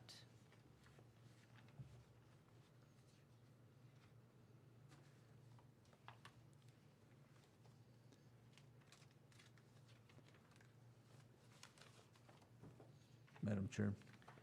Commissioner Rush? So I assume, I'll wait until Commissioner Holmes has time to speak. Commissioner Holmes? I too acknowledge the same. I did not see a letter. Thank you.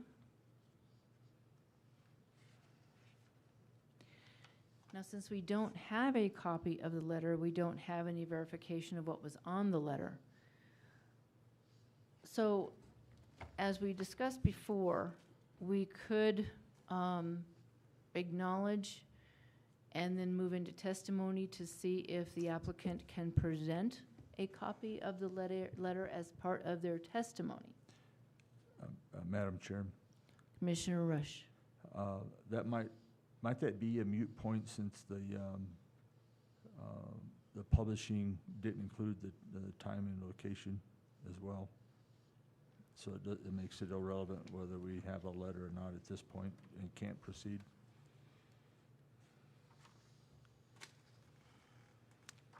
I would have to agree. Yes. To your point, I would have to agree. Commissioners? Talking about the public notice posting on the property itself, or the legal notice? Commissioner West, I was referring to the fact that based on what you observed in the newspaper, not having the posted time and location puts us into a situation that we couldn't continue because that might be the avenue that not everyone was contacted with the proper information. Well- In the newspaper, at the very Very top. top, it does indicate 6 PM Thursday, June 18th at the Town of Edgewood Town Hall. Okay, I misunderstood then what Commissioner West had said. Okay. And so, yes, I agree, we could proceed to see if we could obtain a copy of the letter to see what it said. And so we do have to make sure that when we proceed, we are only asking that because we can't get into anything else, because if affected parties have not been notified, we cannot move any further other than we need to see if they have a copy of the letter. Correct. And do we or do we not need swearing in of the The applicant slash agent? In order to, Obtain yes, the in letter. order to have that in testimony, we do need to swear in the applicant or agent for the applicant, yes. And then we would have to motion to accept the letter for the record. Ask the applicant if they have the letter, if they can present the letter to us, then we would be able to determine if we can move forward at that point. Okay. So let's do the ex parte communication prior to swearing in the applicant.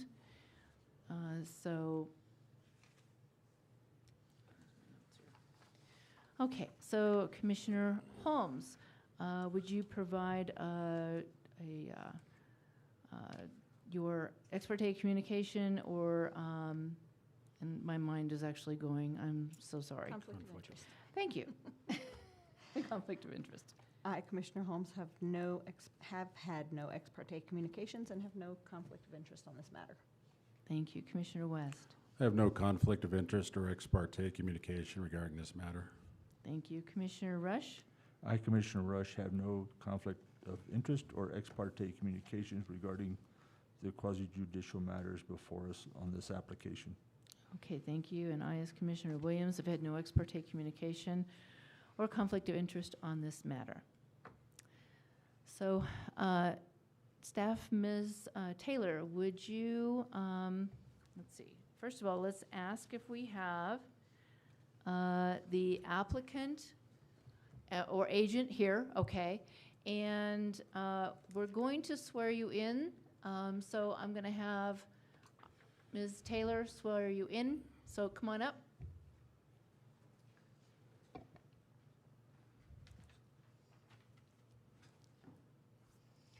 Please do raise your right hand.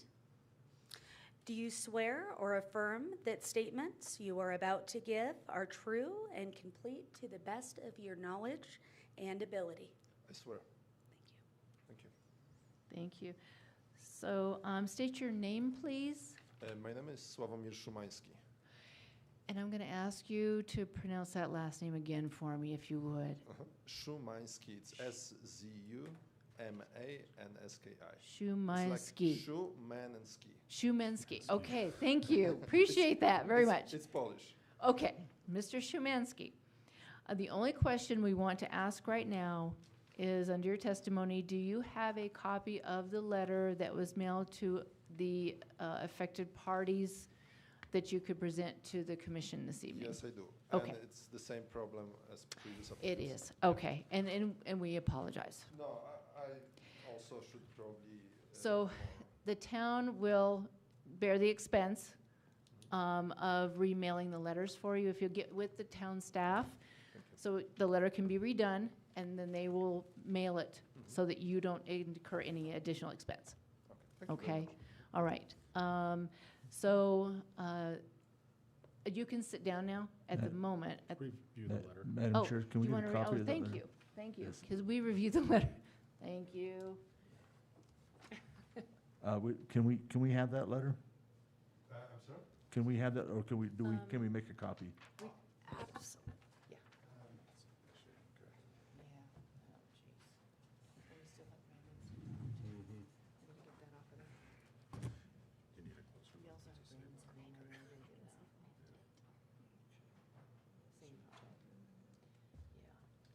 And because we did it with the first one, we have the existing problem, and we can sit to Brett and his point. We can't move forward. We just can't, and I hate this, but, okay. She is getting a copy of the letter, I believe, so I'm gonna give you back this one. Thank you. So the letter was sent to the town of Edgewood. Okay. So it was certified. Okay, so she'll bring us a copy so we can enter it into the record.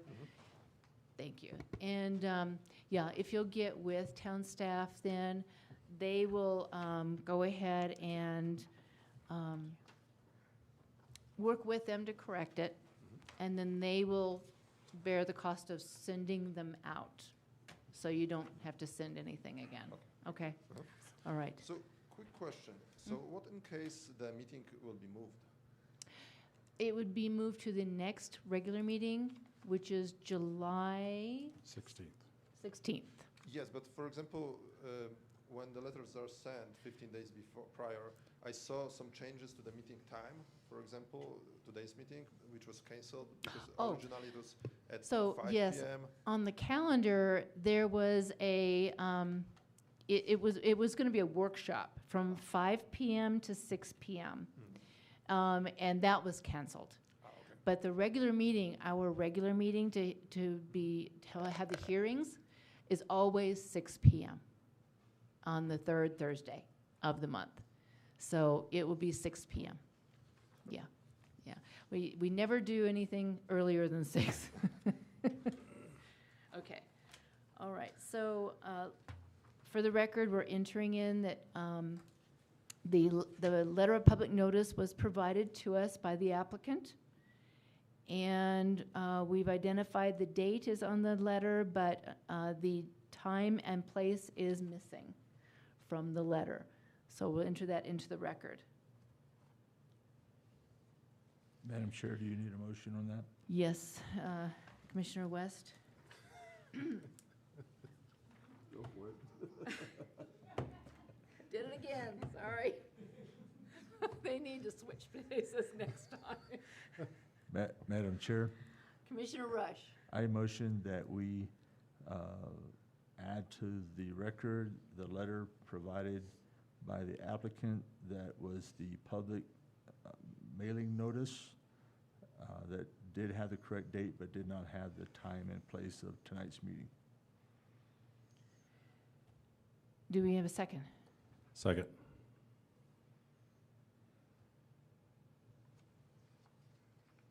Any discussion? And let's call for a vote. All in favor, please indicate by saying aye. Any opposed, please indicate by saying nay. Motion carries. On to the next motion. Madam Chair, Commissioner West. I'd like to make a motion to table this item to the next regularly scheduled meeting for improper notification regarding the applicant Zambrapol Properties LLC. Address is 1 East Willard Road, Edgewood, New Mexico, Santa Fe County, New Mexico 87015. Legal description is Township 10 North, Range 7 East, Section 34, West 1/2, Northwest 1/4, Northwest 1/4, Northwest 1/4. It is 4.52 acres, also identified as parcel number 94554-240. Zoning is R1. And the reason being is the affected parties were not properly notified of the time and place of the meeting. Second? Second. Okay. And Commissioner Rust, second. Any discussion? Okay, moving on to vote. Please indicate, I am really going like, all in favor, please indicate by saying aye. Aye. Any opposed, please indicate by saying nay. Motion carries. So Madam Chair, Thank you, Mr. Szymanski. Szymanski. Okay, Thank you, Madam Chair. thank you. Apology also. You know, I should also read more carefully. You know, it's my first time. Uh. So next time I will know. We hope that we can clear up all these things and we have smooth, yes. And that's I understand. that's the staff's goal, that, absolutely. That's, I understand. yes. I would recommend, there's a lot of details that I would recommend you pay attention to. Yes, and definitely, Thank you. Madam Chair, Commissioner Rush. I would like to note that that would have been section 7.A. Roman numeral 8.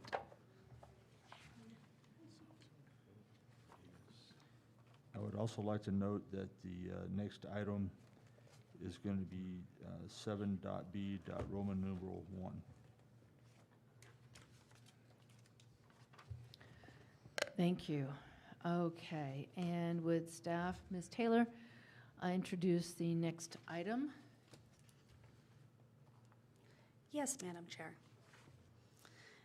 Next item is a zone change, and it is for 38 Range Road, Edgewood, New Mexico, 87015. Zone change request from R5 to R1. Applicant/owner is Joanna Veltia. Agent, Valletta? Valletta. Valletta. Thank you. So very much. Agent, non-applicable. Legal description is tract A2, 0.99 acres, section 26, township 10 north, range 7 east. Parcel number is 94000910. Current zoning is R5. rezone to R1. Reason is having a daycare in-home. Thank you. Okay, commissioners. And again, per our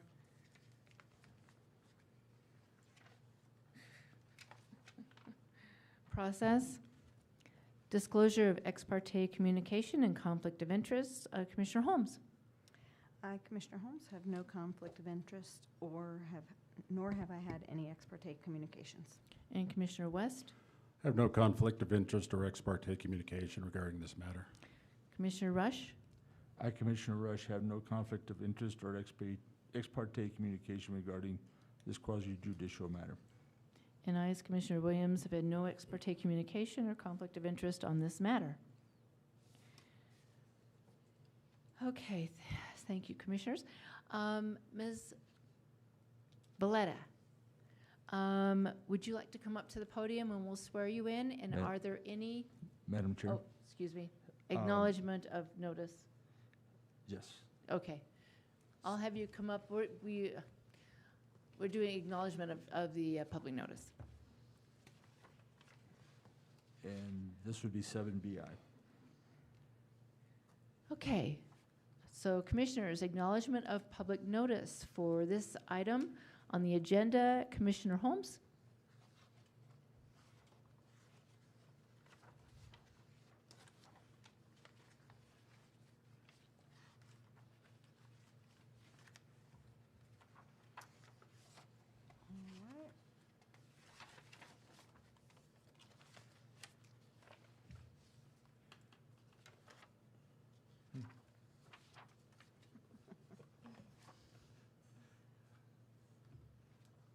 I see the public notice posted on the property, and the public notice letter does contain all of the required information, the date, the time, and the location.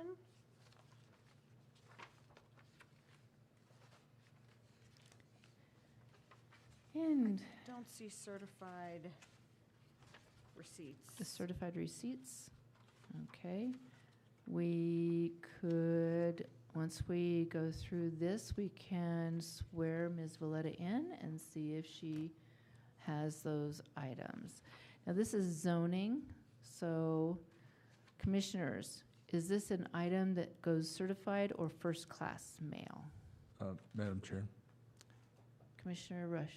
if I recall off the top of my head, if it's a zone change within a block, it's a certified mail. And oddly enough, if it's larger than a block, it's first class. Okay. And I think Commissioner West is going to, Madam Chair? Commissioner Rush? I also noticed that I didn't see a newspaper publishing of this, which I think is also required.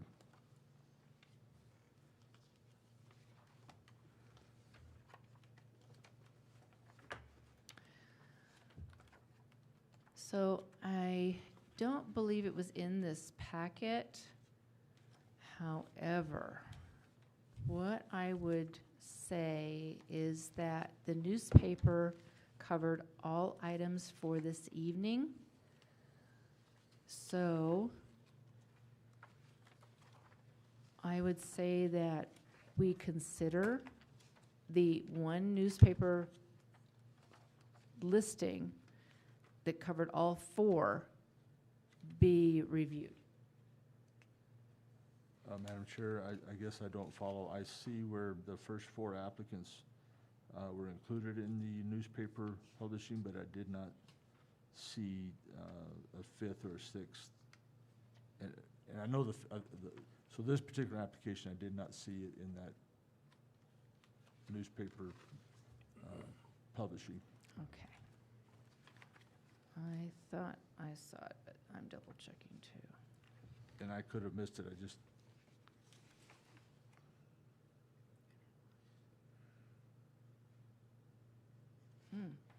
No, it's not. It's not. Madam Chair, I would like to note that this letter does have the time and locale, Yes. so thank you. Yes. Okay, so we've determined that we don't see the newspaper posting for this particular item. Let's see, let's see. Or the certified mailing. Or the certified mailing, yes. So, from staff, Ms. Taylor, do you have, was this submitted past or after the newspaper listing was done?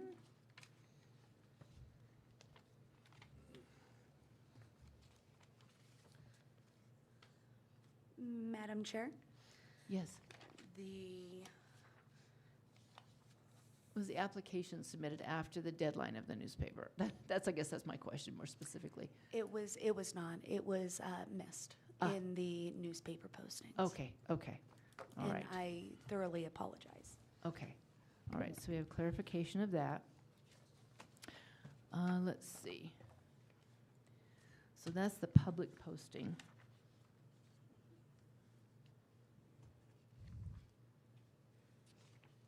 Madam Chair, Commissioner West? may be able to shed some light on this. Recently, on March 10th, 2026, Senate Bill 96 was passed. It's New Mexico State Statute 3-21-1G. That says a child care home shall be considered a residential use of property for the purchase of zoning and shall be permitted by right. So I don't believe at this point that you would even need to come before the board to have a rezoning change at all. I think it's, the law states itself that you can do that without coming to the board. Could you, Madam Chair? Commissioner Rush? Commissioner West, could you say was that a law, or I missed that? It's Senate Bill 96. It was passed into law on March 10th of 2026. It's under state statute 3-21-1G.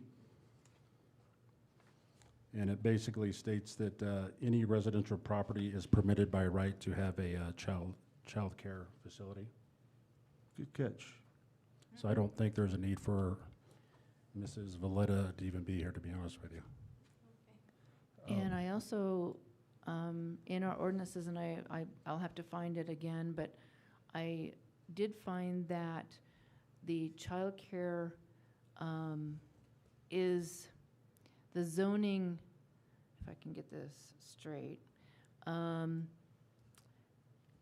simply because it's not allowed in R5, it's R1, but it's not changing the original reason for zoning.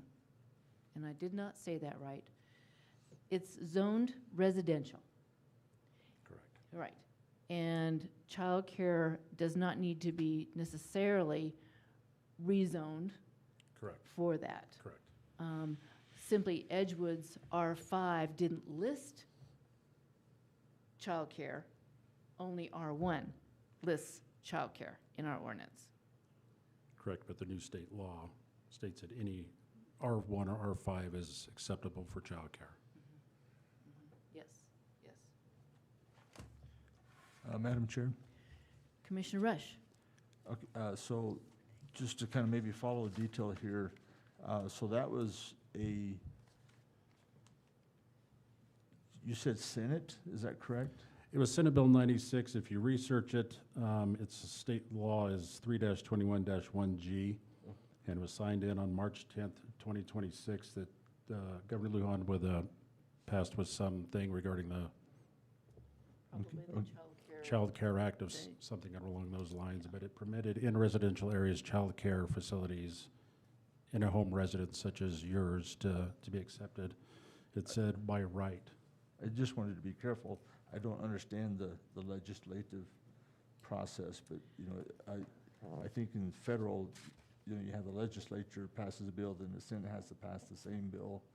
And so since we have a legislature and a Senate, I just want to make sure that even they may have put together and passed that bill in the Senate. I just want to make sure that it actually made it to a state law. And I think you did say that, but I just wanted to clarify what reason why I was asking.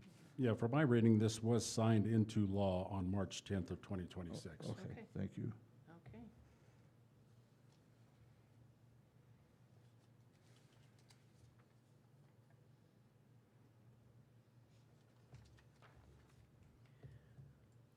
Okay, commissioners, because of that new finding, thank you, Commissioner West, on that, are we prepared to move forward so that we can simply go through the process of making the motions that we need to make? Although the bill states that she doesn't need to come before us, we need to at least do something, due diligence on our part, because this was given to us as a hearing. We haven't not sworn her in, so we're in new territory.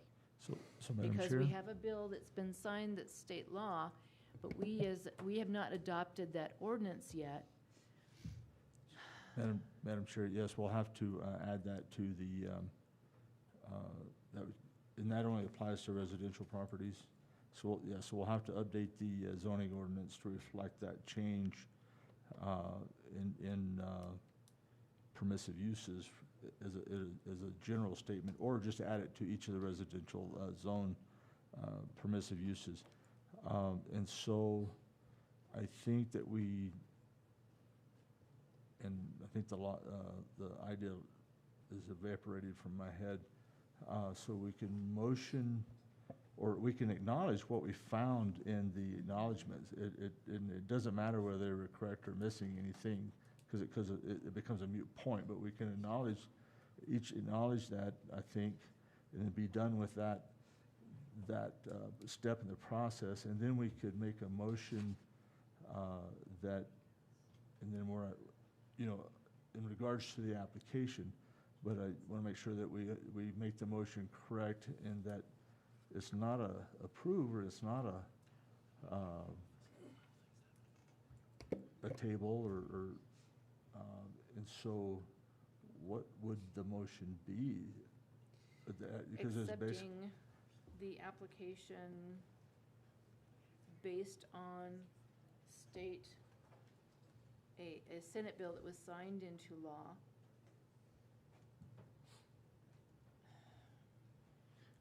that permits a child care facility without applying for rezoning. And I would like to request, if I may, Commissioner West, to make that motion, since he's got the number, the state law in front of him. Now, could you restate that, the motion that needs to be made? So I think we make the motion that the application before us for a zone change for a daycare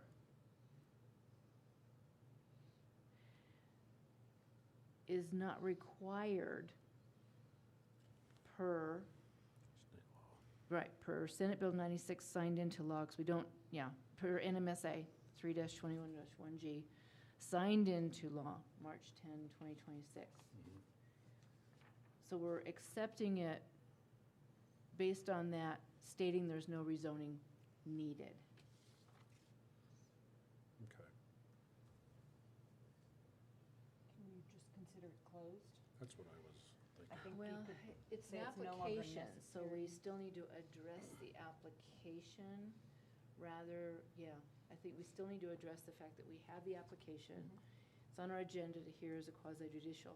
So I think we still need to do a motion and a vote, so that we can finish the process of a quasi-judicial. But we determined that we don't even need testimony. Maybe we even include that in there. Well, we're not rezoning it. No. We're not rezoning, because there's no need to rezone based on this New Mexico state.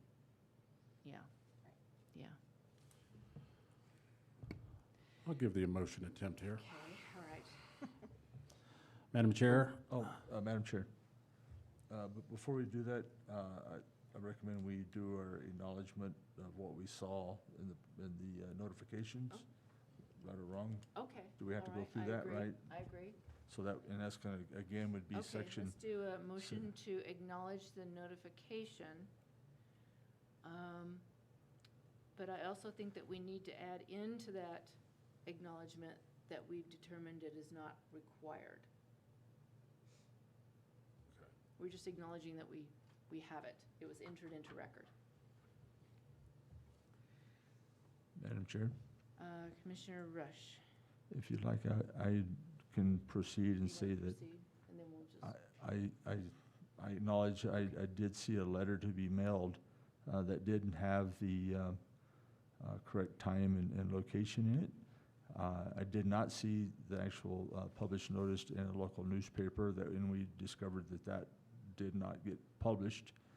And I did see 2 pictures of signs for the zone change request, and then we found that a state law had been passed by the Senate allowing daycares in all residential zone districts. Without rezoning. And without needing rezoning.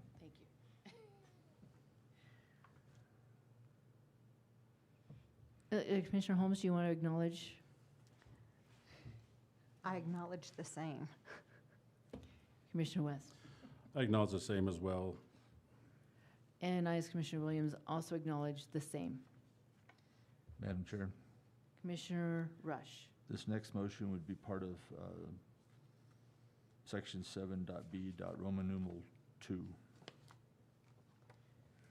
7.b.2. Okay. And Commissioner West, did you want to do that motion? Madam Chair, Commissioner West? I make a motion that no action would be needed regarding the applicant Joanna Valletta. Legal description is tract A2, 0.99 acres, section 26, township 10 north, range 7 east. Is also identified as parcel number 940000910. The zoning request is proposed to change from R5 to R1. At this time, a state law has been passed on March 10th, 2026. It was Senate Bill 96, and the New Mexico State statute is 3-21-1G, stating that zoning is permitted by right in residential properties. Therefore, there is no need to proceed with this application. Okay. Second.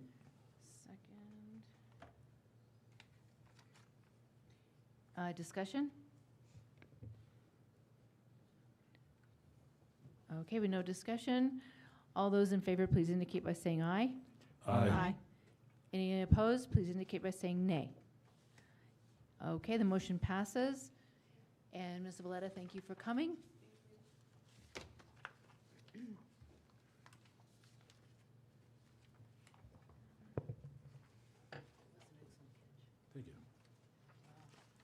Madam Chair, Commissioner Rush.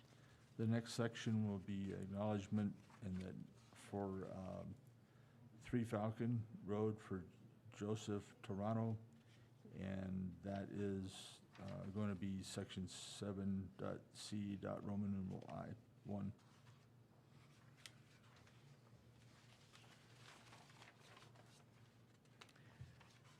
Thank you. And will staff, Ms. Taylor, please provide the, introduce the information.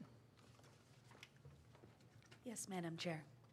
This is a zone variance for 3 Falcon Court West, Edgewood, New Mexico, 87015, for a setback variance. Applicant/owner is Joseph Turlato. Agent is not applicable.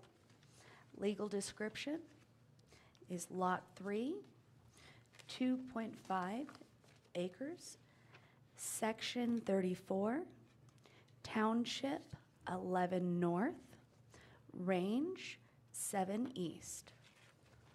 Parcel number is 970000729.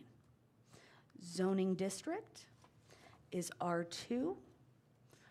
Reason for variance is setback relief for carport. Carport will be 24 from south fence on the driveway. Thank you.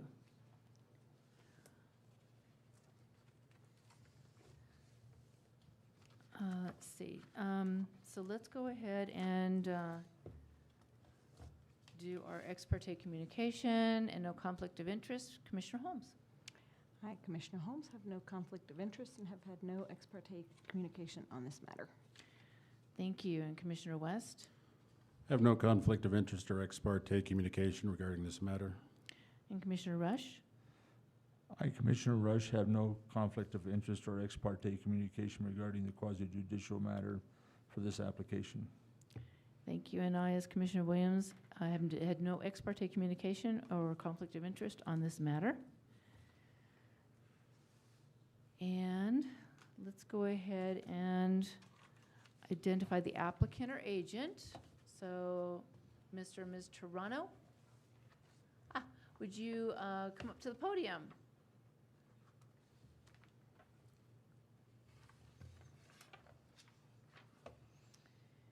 And are there any, there aren't any effective parties because there's no letter that goes out on this, actually, by the way. On a yes, so on a variance, I'll read the, bear with me. Section 34 in zoning variances. This is section 34B. Application, developer requesting a variance shall complete the application, prescribe forms available by the town, pay administrative fees, submit any other required supporting documentation. Supporting documentation shall include, but not be limited to, additional information requested by the town, such as a written statement specifying any and all regulations or standards from which a variance is requested, the reasons for the requested variance, and any and all proposed alternative regulations or standards. Variance requests that results in less than 20% distance variance as required by identified setback requirement may be approved as an administrative action by a zoning official. So there is no notification letter required. There is no posting required.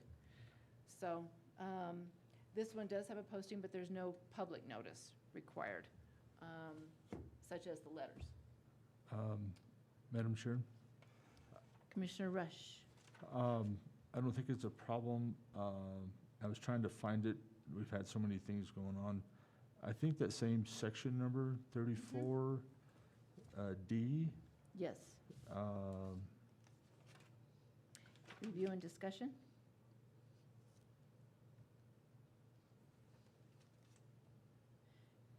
So it does say that. Yes, yeah. review and discussion. Yes, it says the planning and zoning shall review and discuss the request variance and supporting documentations at a regular meeting.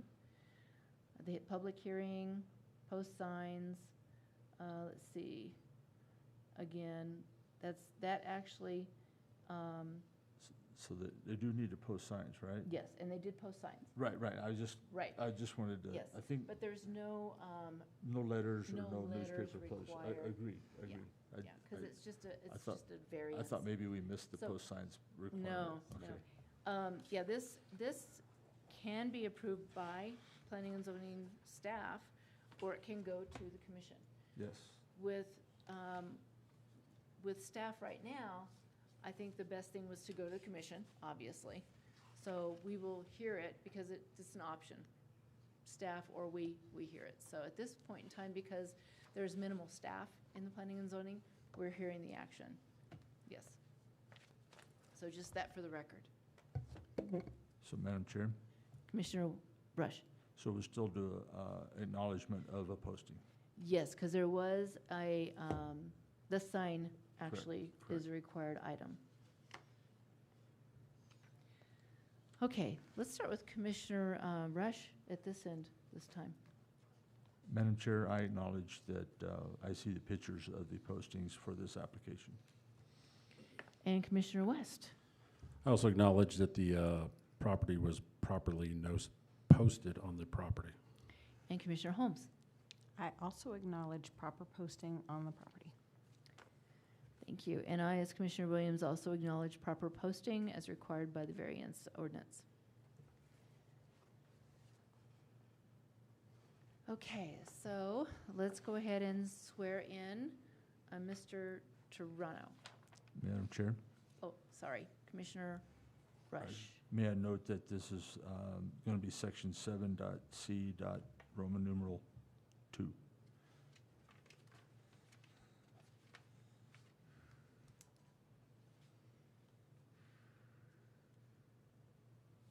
Thank you. Okay.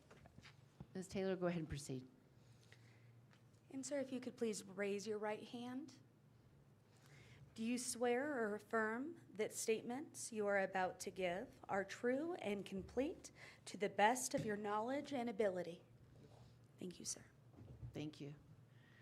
Okay, so this is the time for you to provide testimony. You can tell us why you're doing it, what the setback is, just however you want to present it. We do have your application in hand. Sure. Yes, so go ahead and proceed. And just speak into the microphone so that it can be caught on recording. Okay. Am I good? Move it down a little bit. That's probably better. Okay. Okay. My wife and I decided to put in a carport because out in our area, about a year ago, we had a massive hail damage. Destroyed our camper, about $60,000 worth of damage on the house. And both our trucks they were beaten up pretty bad. It was about like $12,000 to repair them from the hail damage, plus other things that was going on with that. So we wound up getting new trucks. And I talked with her, and she said maybe we should check out about getting a carport. And so that's what we're doing. Or we would like to do, is put the carport in to protect the vehicles. And it's going to be positioned a few feet away from the garage, anchored. And it's going to be done by professionals to put it in. Thank you. And the ordinance is 30 feet, and you're requesting 24 feet? Yes. Okay, so 6 feet difference. Okay. All right. So next we have commissioner request to the applicant. Commissioners, do you have any questions for Mr. Toronto? I have a question, Madam Chair. Commissioner West. Is this the only appropriate or consideration to place the shed is where you're placing it now? Is there another option, or is this what best suits you? Okay, so the whole south fence, from the west to the east, that whole area, there's another access way in. It's gated, but it's on the other side. It's on the west side of the property. And the convenience spots for the trucks are on the driveway, and it's a gravel driveway, and well, you know what I'm saying. Yeah, so the shed is going to be right in the entrance in the driveway, is that correct? Yeah, the carport. Yeah, looking at the carport that's in place on the map itself, you're proposing and putting that carport directly in front of that? Yes. Okay. Now, are you the original owner of this house? No. Okay, so you had no way of preparing for this in the past because you're bought into the home Yes. as is? Okay. Yeah, we've been living. We bought the house 9 years ago, and so the previous owners, they already had the garage set and everything where it was at. Okay. And have you spoken with any of your neighbors regarding this? Well, I posted the signs 15 days ago. I had one neighbor take a picture of it, so I figured maybe he might be here, but he might have thought, I don't know if he had called, no. But I think for the most part, pretty much everybody is out where I live, is got their own thing going. And I don't think a carport would probably, well, you know what I'm saying. It's just a carport, you know. Right. Staff, do we receive any letters opposing this or being in favor of this? No, Madam Chair. Okay, thank you. I have no further questions. Okay. Madam Chair. Commissioner Rush. Mr. Toronto, do you have a plat that shows where your property line is? Or do you know where your property line is? Yeah, the property line is ready, when we moved in, is all pre-fenced. And what it is on the west side, the circle is half my circle. Half of Falcon Court, all the way to Windswept, is, I'm responsible for it. Windswept on the east side, from Falcon Court, all the way down to the end of my property. I've got half the roadway there, that's mine.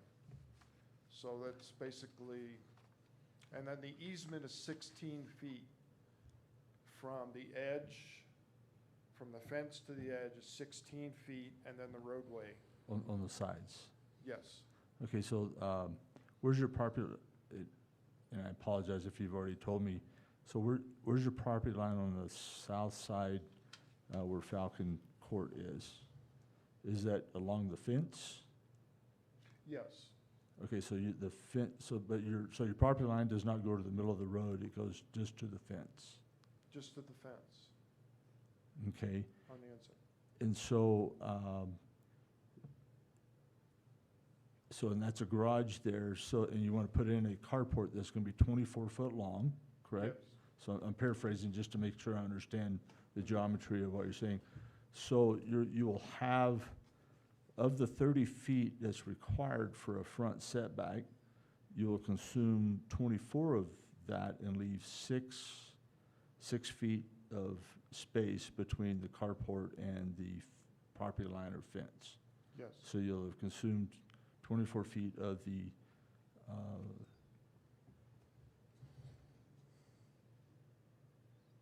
setback. Now, you said something about 2 foot from the fence? So I'm not, so if your property line is on the fence, and I thought I understood you to say you had 2 foot remaining from the fence. So when Right. you put carport in, how far is the carport going to be from the fence? 2 feet. Okay, so that means, that would make your the front easement 26 feet. See, because I know, so that means that implies to me that your garage is already encroaching into the 30-foot setback by 4 feet. Right.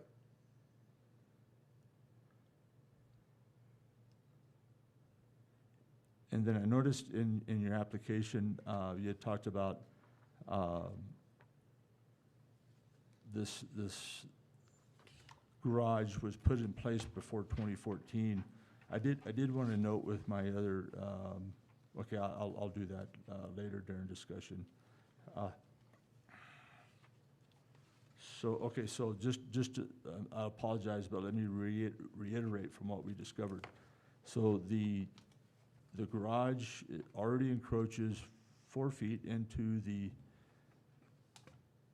30-foot front setback, and so you put in a 24-foot carport, leaving 2 feet from the fence, which is the property line. Is that an accurate description? Okay. Yes.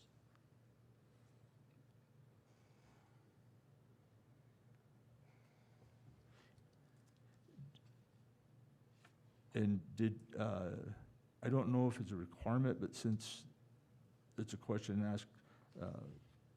and answer period, Mr. Toronto, Did you by chance, do you have a deed for the property that you brought with you? I don't know if it's a No, I required, we'll didn't just, bring a deed, no. okay, just for proof of ownership. I'm not real sure if that's needed. I would have liked to seen that, and then I would have also liked to have seen it for both owners. Let me see if I had any more questions.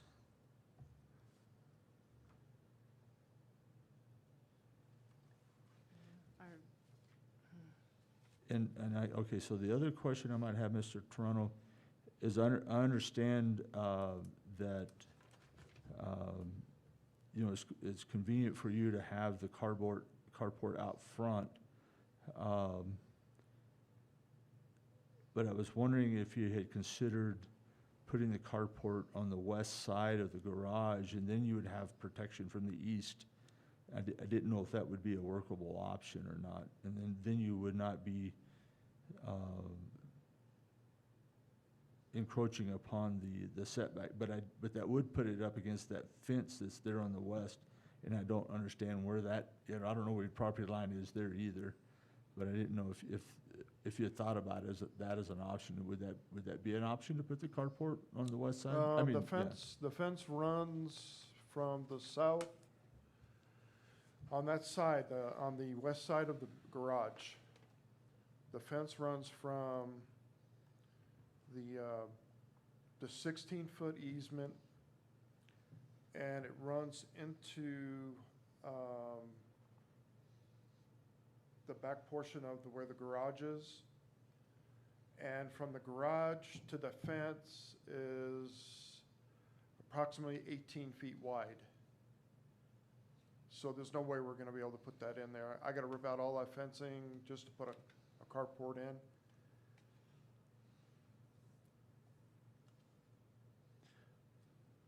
Yeah, I noticed there was a little bit, you know, there's a little bit of a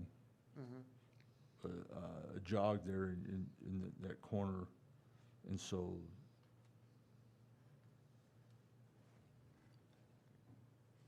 And then the other issue is to the water lines. Sure. There's a water line for the meter on the west. The meters are located on the west fence line, and they run perpendicular to the house, which goes through that area where you're talking about.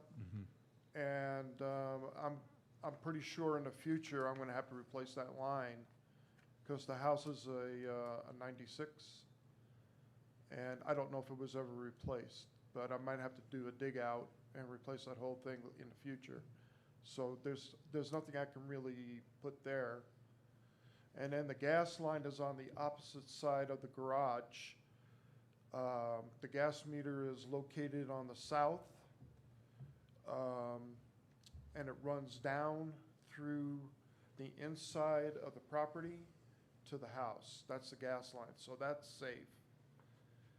And then the main utilities are run on the outside of the fencing.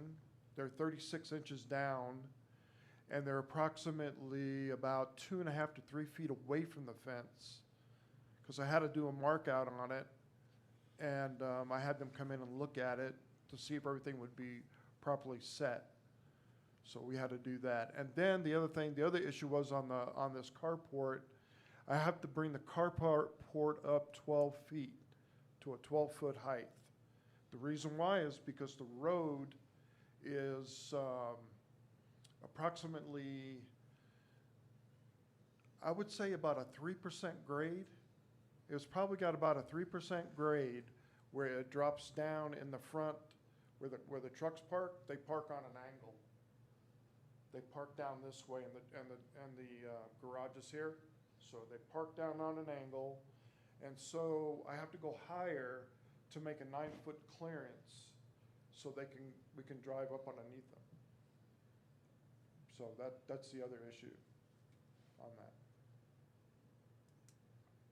But it'll match the top of the garage. Top of the garage is 12 feet 6 inches. So it slopes north to south? Yeah, the slope is south and to north. It goes like this. So it like flows water into the garage? No. I took care of that. Okay.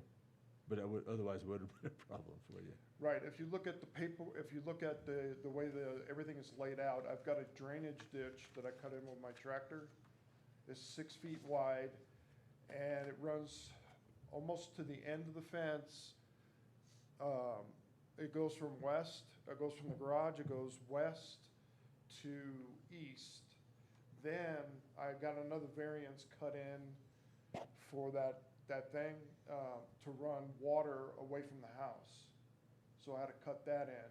That's about 275 feet of cut in.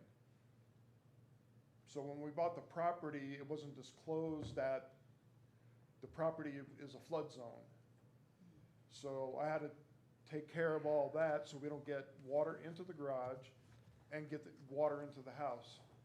Sometimes we get 2 to 3 feet of water after a good rain. So that's why I have all that set up like that, and it's been working perfect for 9 years.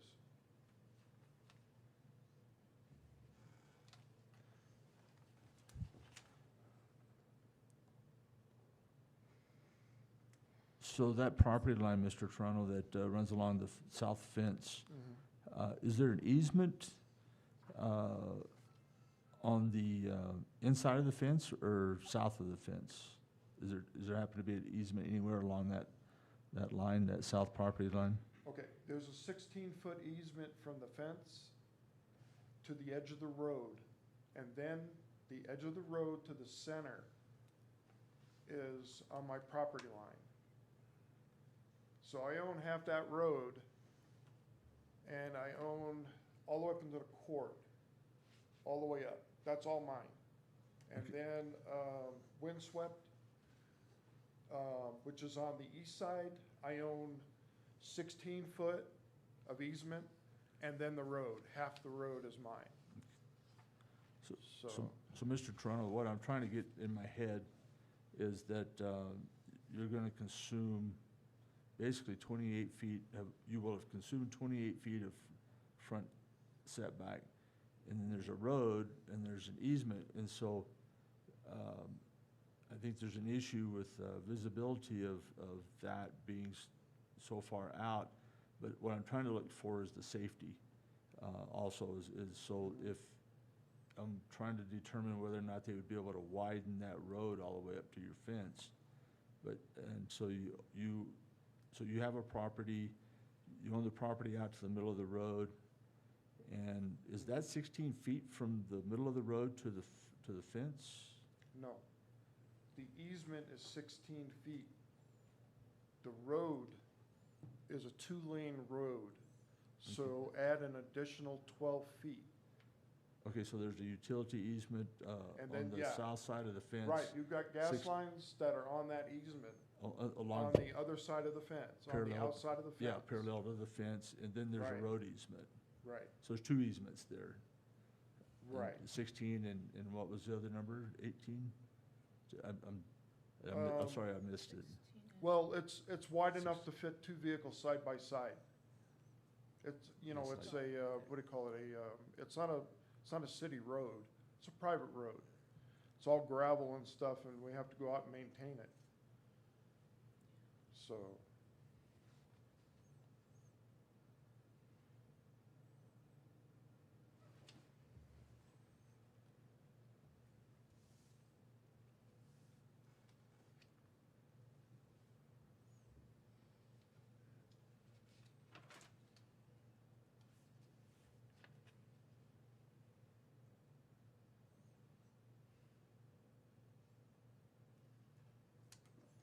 Additional questions?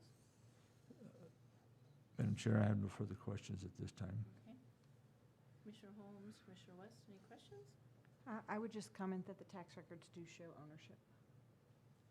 Thank you. I have no further questions. Okay. Madam Chair, Commissioner Rush. may I ask Ms.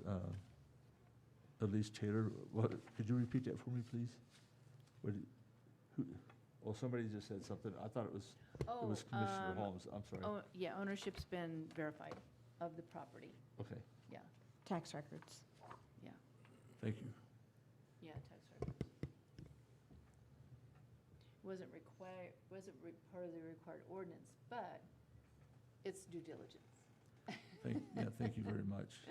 And I actually noted in my book that that's an ordinance update we need to Thank you. attend to, so.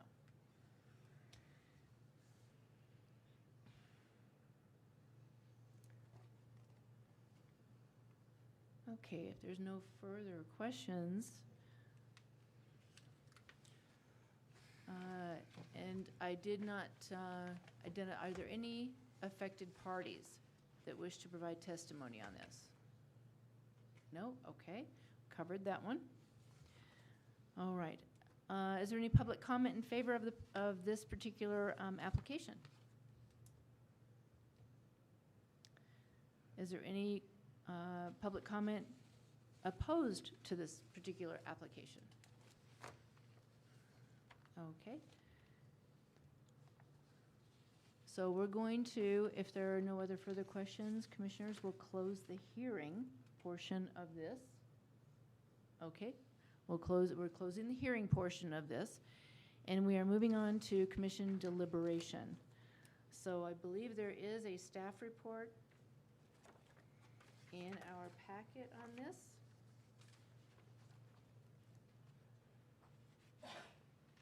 So the commissioners can review the staff, I'm pretty sure there's a staff report in here, isn't there? Yes, there is. Yeah, there is a staff report in here. So commissioners can review the staff report.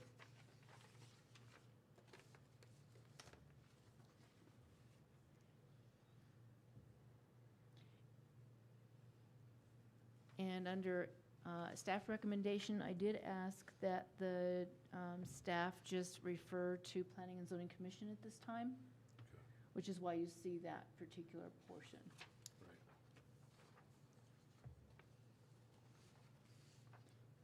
Madam Chair, Commissioner Rush. I might note, just for clarity, the application regulations for final development lists the Uniform Fire Code. And actually, Town of Edgewood uses the 2015 International Fire Code Appendixes B and D as in David, and not C. B and D. Section, are they sections B and D, or do you know what they're named? They call them appendices. Appendixes B and D, okay. We might one day want to add C. I think there might be a newer version out anyway, so. Okay.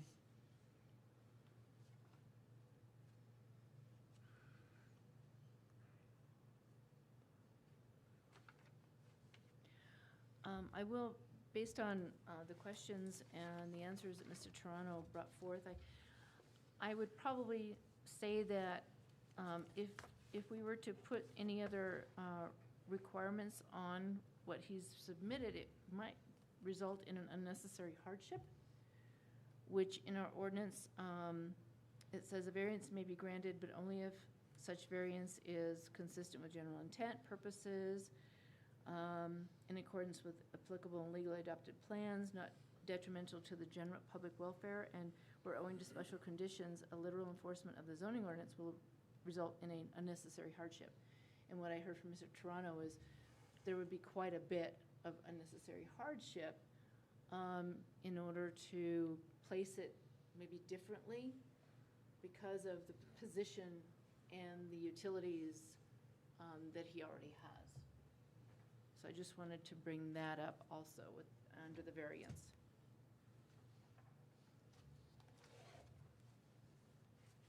Can I bring up one more thing? Yes, sir. Okay. What's going on with me is I was severely messed up when I was in the Navy. I used to be a Navy SEAL. And Thank you for your service. oh, you're welcome. But I am under full disability because I've got damage to my back, my neck, and all these things. The military put in a $15,000 ramp for a wheelchair, which I'm pretty much getting ready to go that way.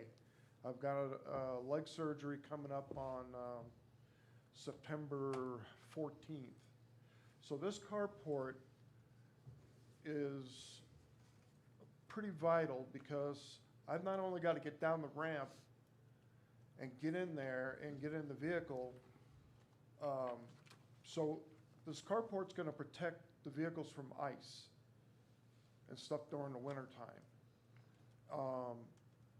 And if I need to get picked up by an ambulance, it'll be high enough to back an ambulance down into the carport and pick me up. There's an opening, a 4-foot by 7-foot tall opening is going to be installed for that reason. So I can get a chair through it in the future or things like that. So it's just basically set up for that reason too. That's another reason why we decided on trying to get one put in, you know. And that's really about it, you know, just try to be prepared for these things. Definitely respect you for that. Yeah. Yeah.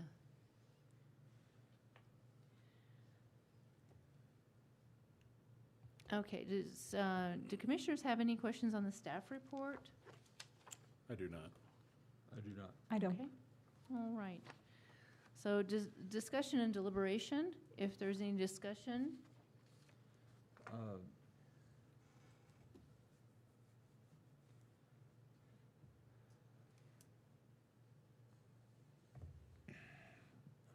I'm fighting this tonight, trying to get, I do have concerns, you know, encroachment into the setback. I understand that. I've asked for it myself. You know, I've got two concerns. You know, a variance, we don't want it to be detrimental to the public welfare. You know, part of the welfare, you know, is the visual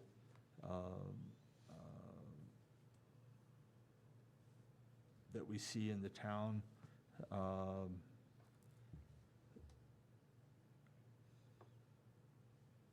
I think it's a comprehensive plan in the land use information. It says that respondents value the respondents to the comprehensive plan. They value the small town and the rural character of the town while agreeing that the visual appearance of the town needs to be improved. And so I'm a little bit, you know, sensitive to the needs of what the people are looking for, what the comprehensive plan says, and the fact that the zoning ordinance talks about not detrimental to the public welfare. And so there's a bit of a visual aspect to, you know, to this variance request, in that you know, it extends all the way out to the fence minus 2 feet, and the fact that it will consume 28 feet of the front setback. But on the other hand, I do see that there is at least a 16-foot easement that we wouldn't expect to see anybody driving in, or they wouldn't put a road. So that kind of adds that buffer, right? So it kind of like almost adds 16 to the 30. Yeah. Is kind of the way I'm seeing it from a visual standpoint. So that makes 16, and plus the 2 is 18. So this is discussion, so, you know, I'm trying to look at it from the pros and cons. And so then I have to say, okay, well, look at it from a safety standpoint. So, you know, see the posts of the carport, but the fence is already there. So I don't really see anything that's added at a safety standpoint, you know, as far as driving down the road. Plus you got the 16-foot, you know, that the road shouldn't be over there. Bear with me. If you need to sit, please. Yeah, you don't mind? I don't mind, please, go ahead Yes, and sit. please. Yeah, based on some of the information, it's like, please have a seat. I don't want you standing there while we're, yeah. Okay, thank you, sorry. No, I think that was those were the concerns I had trying to make a decision, you know, whether to support or not. I think I'd like to hear what anybody else says. You know, originally I was concerned about the visual look. Now that I understand better the layout and the circumstances, you know, certainly leaning towards supporting. But I'd like to hear what my fellow commissioners have to say. Commissioners, Chair. anything? I believe the trucks are probably already parking there anyways. It's in the driveway, so that lends me to believe that it won't add any additional blockage there, right? I tend to support it just based on the fact that it's, for a setback variance, it's very little impact for just the poles of the carport. It's not like building a new garage that would be full walls blocking or anything like that. So I tend to see very little impact. Commissioner West? Looking at the thing here, I think the question we have to ask, does the variance alter the character of the neighborhood? And we also have to look at the safety aspect of it. And Mr. Toronto's given a very valid explanation for that. He was stating there's enough clearance for an ambulance to get in there. With that being said, has this come across the board in the past, similar setback variances? I know that it has, and I know that they have been approved. So I think, precedence has been set on certain situations. I would argue that this would be proper use. And I would agree also. We have seen that our setbacks, we have seen quite a few requests for the setbacks. And that was historically something on the radar, I believe, of the commission to review the setbacks, because we have seen so many. And why are we seeing so many? Are our setbacks more than needed within the town? So I would be in agreement with the other three commissioners on this. I think that I think that this would be adequate. I don't think that there'd be any blockage, as Commissioner Holmes said. I think there's enough easement that there should be no problem with anything, even in the future, because there's enough. So I think I would be in agreement with the commissioners. So I think with what I've heard, we would entertain a motion on this application. Madam Chair, Commissioner Rush. I motion for approval of this zone variance application. Joseph Toronto as owner submitted for setback relief to 2 feet instead of the 30 feet. Since the garage extends 4 feet, the carport is 24 feet, and giving us remaining 2 feet. However, there's a 16-foot easement on the south side of the fence located at 3 Falcon Court, West Partial 970000729 in Edgewood, Santa Fe County, New Mexico. Thank you. And a second? Second. Commissioner West seconds. All in favor, please indicate by saying aye. Aye. Any opposed, please indicate by saying nay. Motion carries. So congratulations. Yes. Yes. Thank and you I for your think, service. yeah, and I think the next thing is check with the Planning and Zoning Department on a development review. So that would be your next step. So development review, bringing the plans in that show the actual structure and all that goes with it, but get with staff. And they will let you know what they need. And if someone's building the carport, generally, they have all that data. Yes. Yeah. Okay. Okay. So Monday, right? You guys are closed tomorrow. Yes, yes, I'll be back Monday. yes. Thank you All very right. much. Thank you, Good Mr. night. Toronto.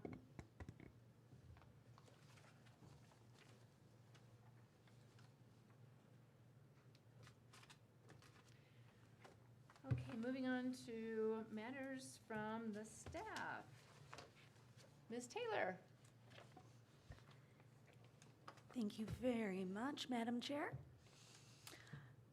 So matters from the staff was that our town is pleased to welcome our new code enforcement officer, Justice Whites. He began his duties on June the 15th, this last Monday. Justice joins us from Torrance County and brings 3 years of code enforcement and planning and zoning experience. He is also a certified public official. With his extensive knowledge and the experience, we are very confident that he will be a valuable addition to the planning and zoning staff team.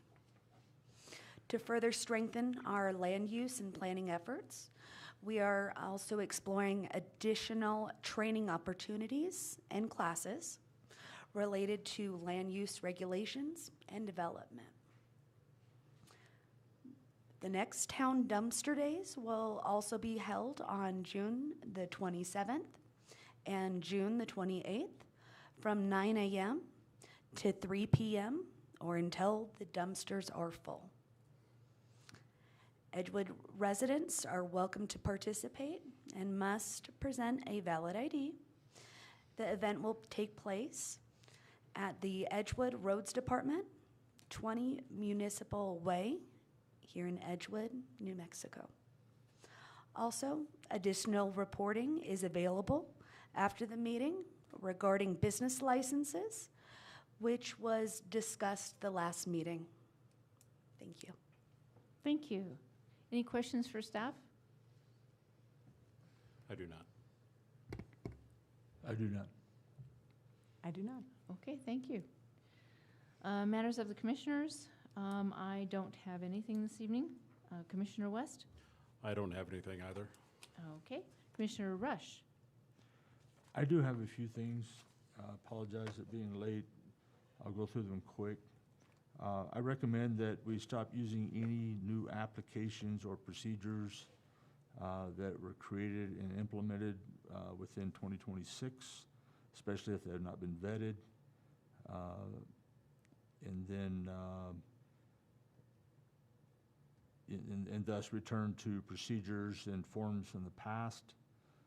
I recommend that any letters going out to the public be, I thought the solution was to write those letters ourselves and maybe even mail them ourselves, but I'm not too sure of the solution, but I know you guys will work on that. I would like to ask, for the next subject, ask that all PDF files that are, I'd like to have the packets, a PDF file that I can search content. You know, a multiple 100-page document that's not PDF searchable, so that's a different format that when you save those files, that might be very difficult to create. I don't know, I may be asking for something that's out of line, but I've been asking for this since I was started as a commissioner, so I'll ask for it again. I already made the notice about the International Fire Code. We're gonna really need to update that, probably a town ordinance, but we'd probably need to look at going to the new fire code, and I haven't looked for that, but Manager Kelly is familiar with it. I said in the last meeting that I was gonna provide a proposed document on easements. I didn't get that done, and I still plan to publish that to the town and then, or to the planning and zoning staff so that they could provide it at the next planning and zoning meeting. And that's all I have. Thank you, Commissioner West. Rush. Oh, Commissioner Rush. Thank you.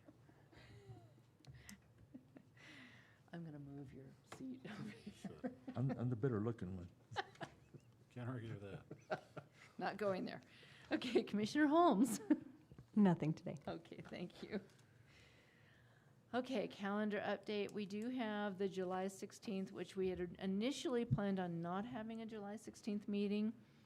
But it is on here because it was easier to cancel than to place on here. So with regard to tonight's items, we're going to need our July 16th meeting. So if you can let staff know if that's going to work with your schedule so that we know if we have a quorum for July 16th. Let's see. And then August 20th is the following meeting. And again, you know, at any time, maybe let staff know if you cannot attend so we know we have a quorum.